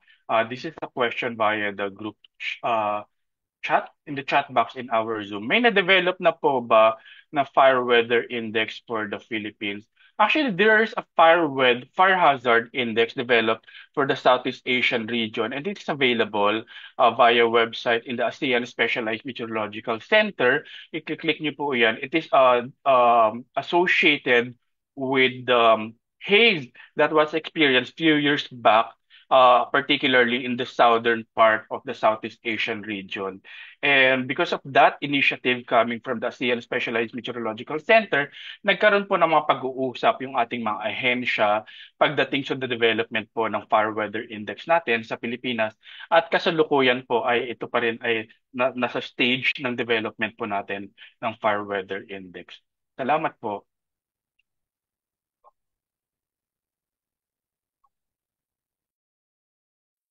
Nakamute ka yata, Sir Joey.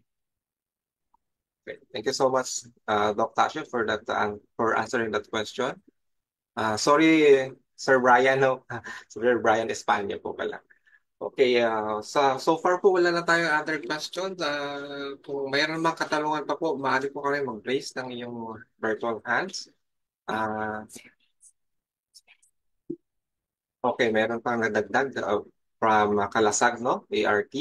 Ang tanong niya po, we are anticipating a potential water shortage in Gumaca, Quezon Province due to the ongoing extreme heat.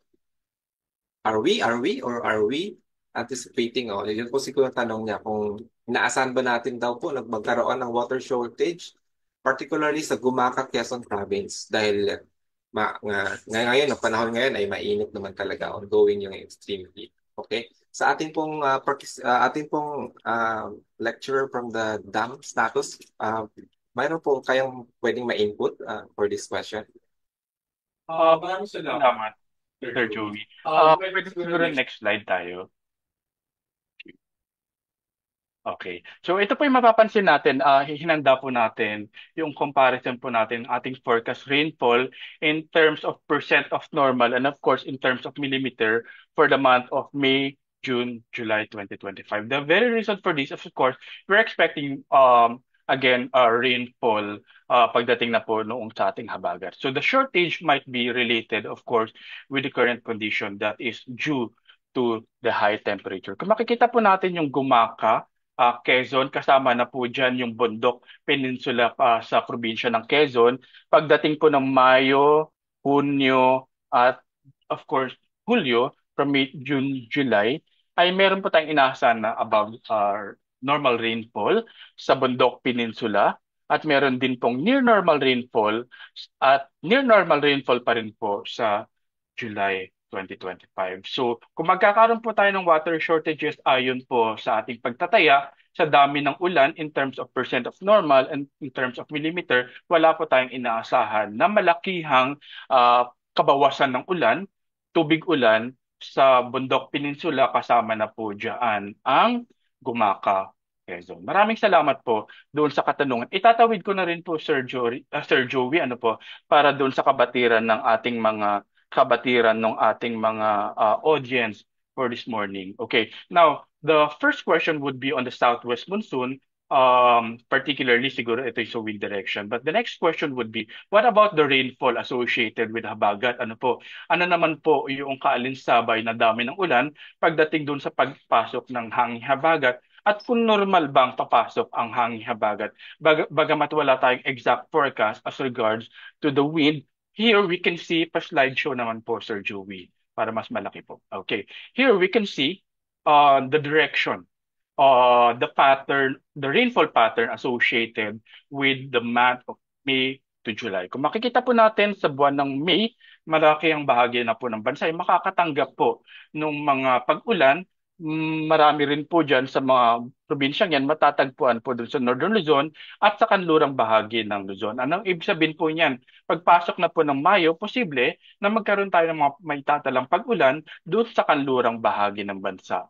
At pagpasok naman po, dapat June po yan. Pero pagpasok na po dapat ng June, makikita na po natin doon sa forecast na binanggit ko rin po kanina, ay maraming bahagi ng kanlurang bahagi ng Luzon at ng Pilipinas yung magkakaroon ng rainfall pattern that is more apparent in the western section of the country. Which means to say, pagpasok po ng June, normal na po yung pagpasok ng mga ulan kaakibat ng ating hangin habagat. And it is also more apparent in July. Yung rainfall pattern po natin ay nasa kanlurang bahagi ng bansa. Kaya itatawid po natin, ito po ay bahagi associated with the ENSO-neutral conditions that we are experiencing right now. Sir Joey, maraming salamat.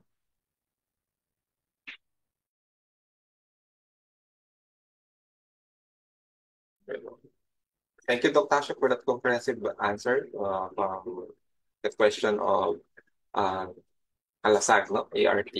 Now, moving on to the next question from Kay Villar, galing po sa ating FB Live. Overall, po, gaano kaparehas ang ini-expect nating init at tag-ulan ngayong 2025 kumpara sa nakaraang taong 2024? So, Dr. Tasha, can you answer? Sige po. Maraming salamat po doon.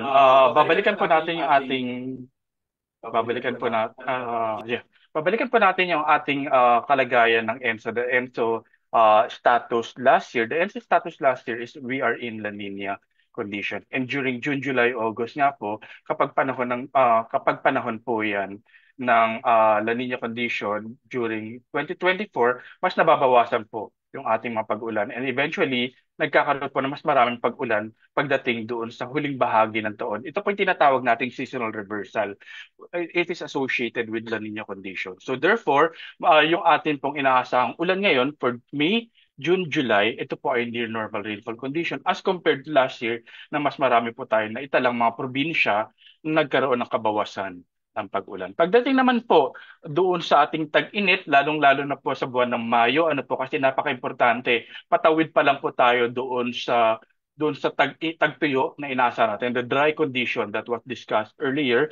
Makikita po natin doon sa extreme temperature forecast range po natin na ito po ay hindi masyadong mas mainit as compared doon sa pangkaraniwan. Bagamat yung ating mean temperature forecast ay slightly to way above average temperature, but the extreme temperature forecast range naman po ay naglalaro lamang po mula dun sa 13 hanggang 39.3 degrees Celsius. Matatagpuan po yan sa Northern Luzon. Maraming salamat po, Ma'am Kay Villar via Facebook page.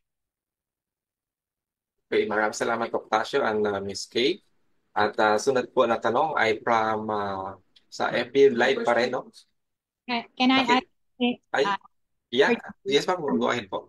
Ang tinatanong nila 2024 and 2025. Natandaan natin yung last year, 2024 was El Nino. So mas mainit last year kaysa ngayong taon. Pero yung ulan, hindi pa natin masasabi dahil malayo pa. But yung nakita natin 2024, may KLMNOP tayo last year na nagdulot din ng maraming ulan, and hopefully hindi ganun itong taon na to. So far-fetched pa, pero we cannot say na it will be more than or pareha siya in terms of ulan. Pero yung init, mas mainit last year dahil El Nino condition ng summer month. Thank you. Thank you, ma'am, for clarification and additional answer to that question of Ms. Kay. And moving on, sa ating sunod na tanong ay from FB pa rin, no? Torpedo CDRRO. Ang tanong niya po, kung makikita sa website po ninyo yung mga previous months or year na weather like rainfall and temperature. I think kung ito pong ano is more on monitoring. So kung meron po tayo niyan, no? Sa ating website. Anyone can elaborate? Siguro ipapakita ko na lang po. Meron previous month. Kung makikita nyo po dito sa aming website, kung nakikita nyo po ito, punta po tayo doon sa climate monitoring. Meron tayo pong monthly at daily monitoring po. So sa monthly po, meron tayong monthly products. So kung sa rainfall po, dito nakikita nyo po yan. Kung yung actual rainfall, tulad po nito, nakikita ninyo March 2025, nakarang buwan po yan, ay nakikita nyo dito yung actual at saka yung normal. So kung ihaping natin yung dalawang yan, ito yung percent normal. So nakikita nyo na nagbo-blue yung maraming bahagi ng bansa. So ibig sabihin, mas maraming ulan ang ating natanggap noong nakaraang buwang Marso. Now kung titingnan naman po natin yung monitoring natin daily basis, no? So mayroon din pong rainfall, mayroon din temperature. So balikan lang natin yung monthly, no? Kasi may temperature din po yun. So mayroon din tayong monthly temperature na ina-assess po natin monthly. So updated po yan monthly, at yung daily naman, ganun din, may rainfall and temperature monitoring po tayo. So, puntahan nyo lang po ito, nasa climate tab po siya, climate monitoring products. Okay, so sunod po tayo sa sunod nating ah, wala. Okay. Doc Mar, I think may additional po si Doc Mar. Go Yes, ahead po, Joey, Doc Mar. yung question niya kasi is hindi lang previous month, no? Kasi yung nasa A website year. na is previous month lang. And maganda itong suggestion ni CDRRMO na idagdag natin ano kung meron tayong comparison ng previous years. So, thank you very much for that suggestion, and I would like to ask our CLIBS colleagues no to look at that and perhaps provide some information pertaining to that in the future. No, hindi pa agad-agad ngayon, pero we are hoping no that in the coming months we can also provide such kind of information to the general public. Maraming salamat. Thank you, Doc Mar.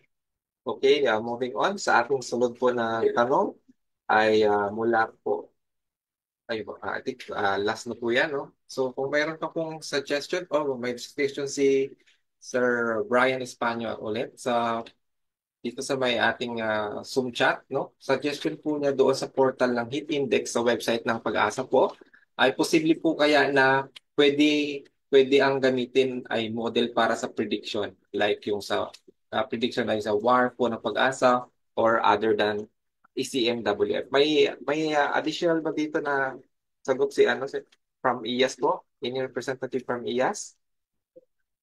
I think may WAR on ECMWF. So we can elaborate more.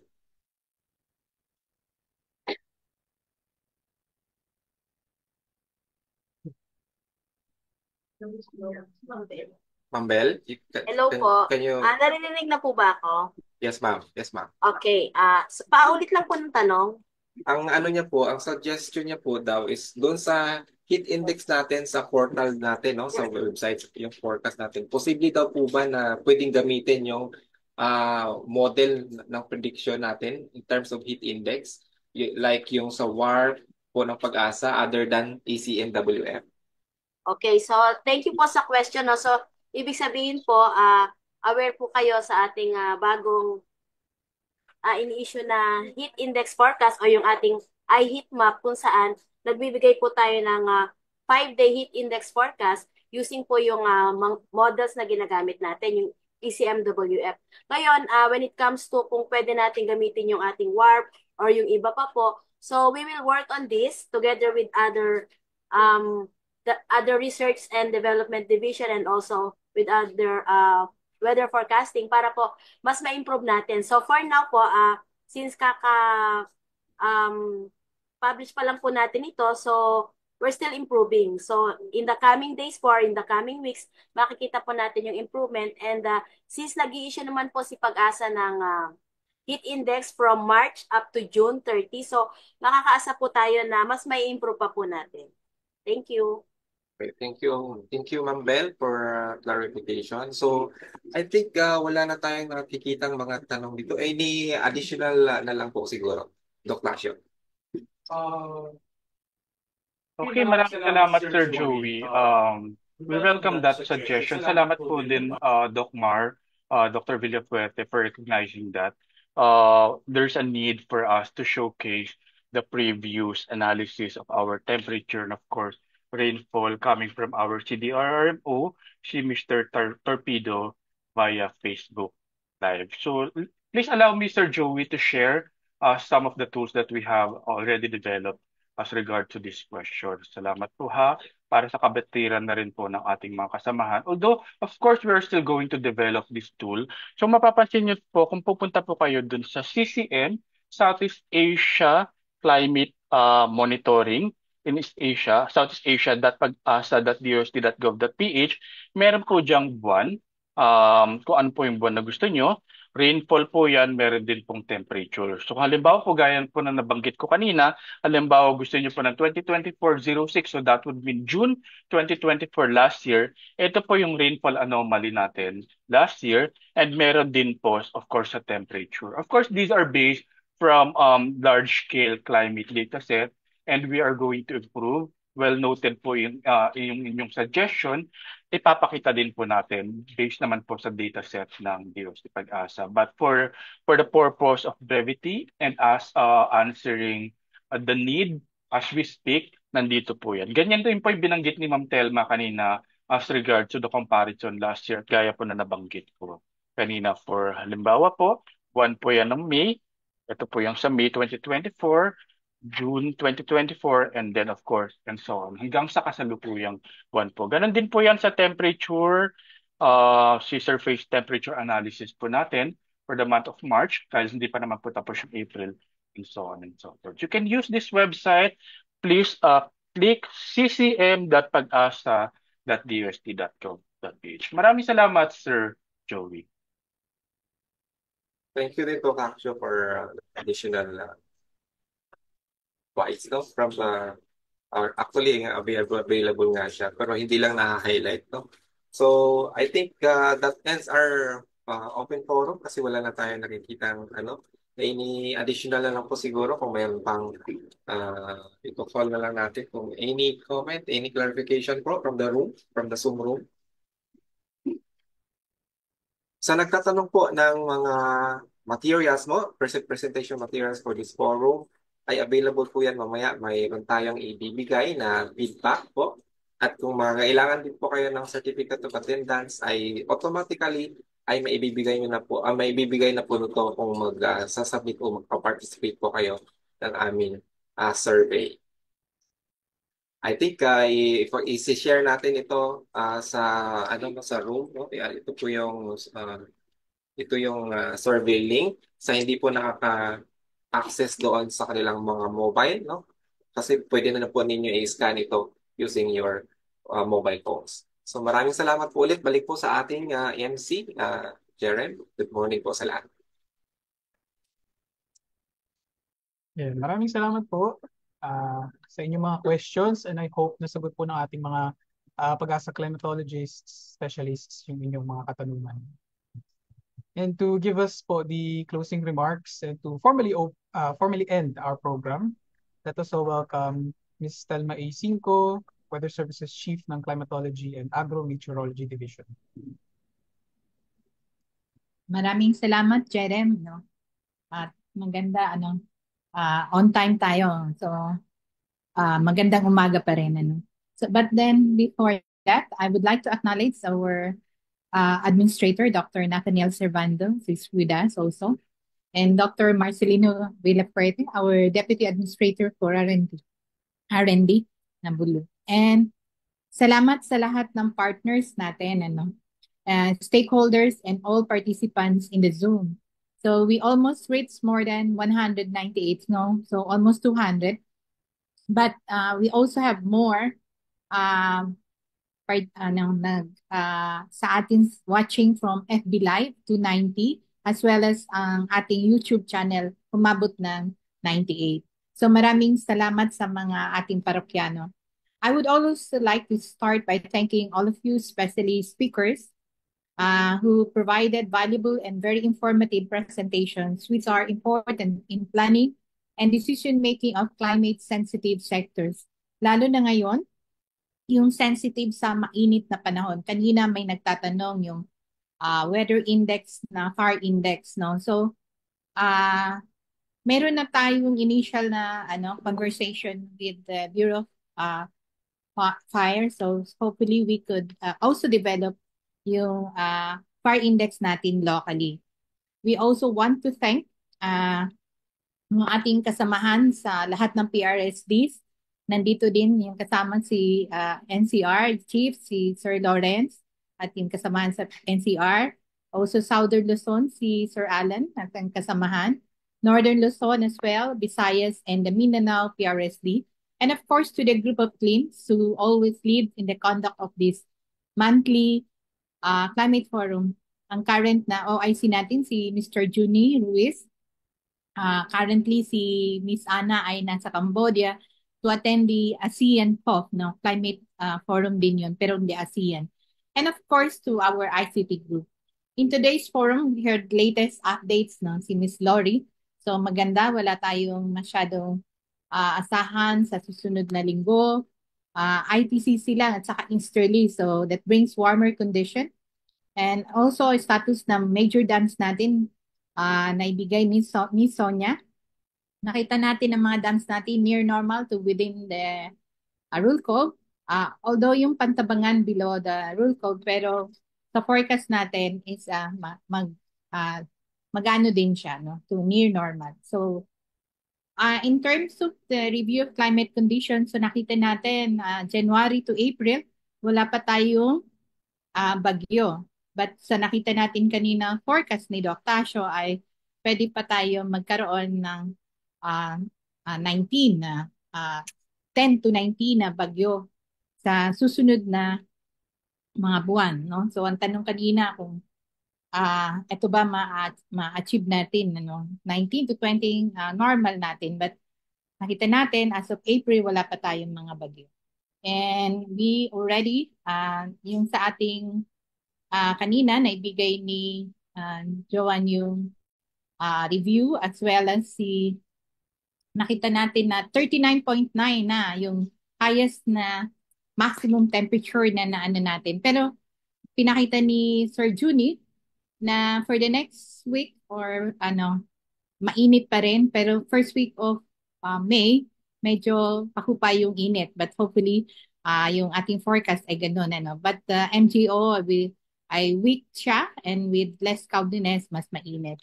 So hopefully, yung forecast natin, sabi ay walang bagyo for the next 2 weeks. Pero may possible pero low likelihood. So, sa ating ENSO, nakita natin kanina si Doc Tasio ay napaliwanag na mabuti na nasa ENSO neutral condition tayo.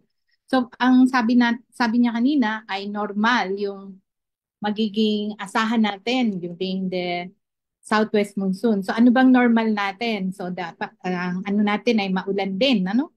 May ulan din tayo dun sa western part of the country. So, with that, as a summary, ay yung mga hiling nyo kanina, like for example, yung makikita yung ulan from the previous years, this is noted na nakita natin kanina sa RCC node natin, ay maganda siya tingnan, ano? Pero maganda siguro for comparison, yung 2024 ngayon, tapos pwede mo i-click 2025 ngayon, pero pwede mo i-click yung previous year para kita mo agad na sabay, no? So, thank you for that suggestion as well as we hope this previous yung mga information na kailangan nyo ay maibigay nyo sa amin and hopefully we could provide those information. Pero yung isa kaninang tinatanong ay yung sa heat index na monitoring na currently ECM ang binibigay. But hopefully, ang gusto namin ay yung forecast na basically ano na siya, hindi per model, ano. May forecast judgment na rin nakasama. But we continue to improve our products na katulad ng heat index na sa tulong ni Doc Mar na previously kasama natin dyan sa IAS na yan, ay napatuloy din siya na improve, no? So ngayon ay may hourly to hindi lang daily, no, yung ating nilons na heat index, but it will be issued only during summer month. And with that, I want to congratulate each and every one of you for the success of the conduct of the 183rd Climate Forum. Medyo matagal ako kasi wala pang 12:00 kanina, ni-summarize ko lang. But I want our participants to continue to provide us with your feedback and comments. So these are very important for us to improve the delivery of our climate services. Once again, maraming salamat and hope to see you again in the 184th Climate Forum next month. Magandang umaga. Right, and that concludes our event. So let's give ourselves a virtual round of applause. So maraming salamat po sa mga nanood at nag-participate dito sa ating 183rd Climate Forum. So asahan niyo po na hindi po kami titigil para mas mapabuti pa po namin ang aming serbisyo para sa inyo. So muli, maraming salamat po sa inyong lahat at sa walang sawang pagsubaybay sa ating monthly Climate Forum. And have a good day.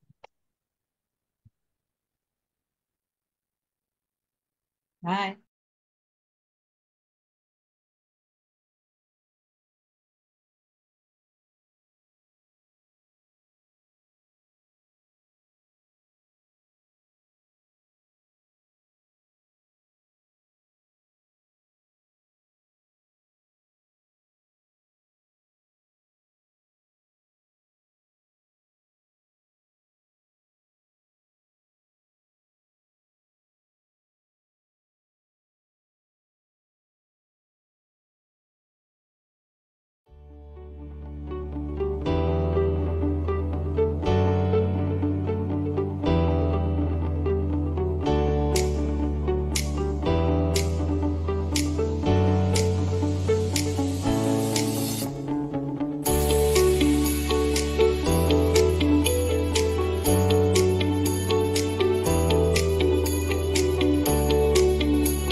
Recording stopped.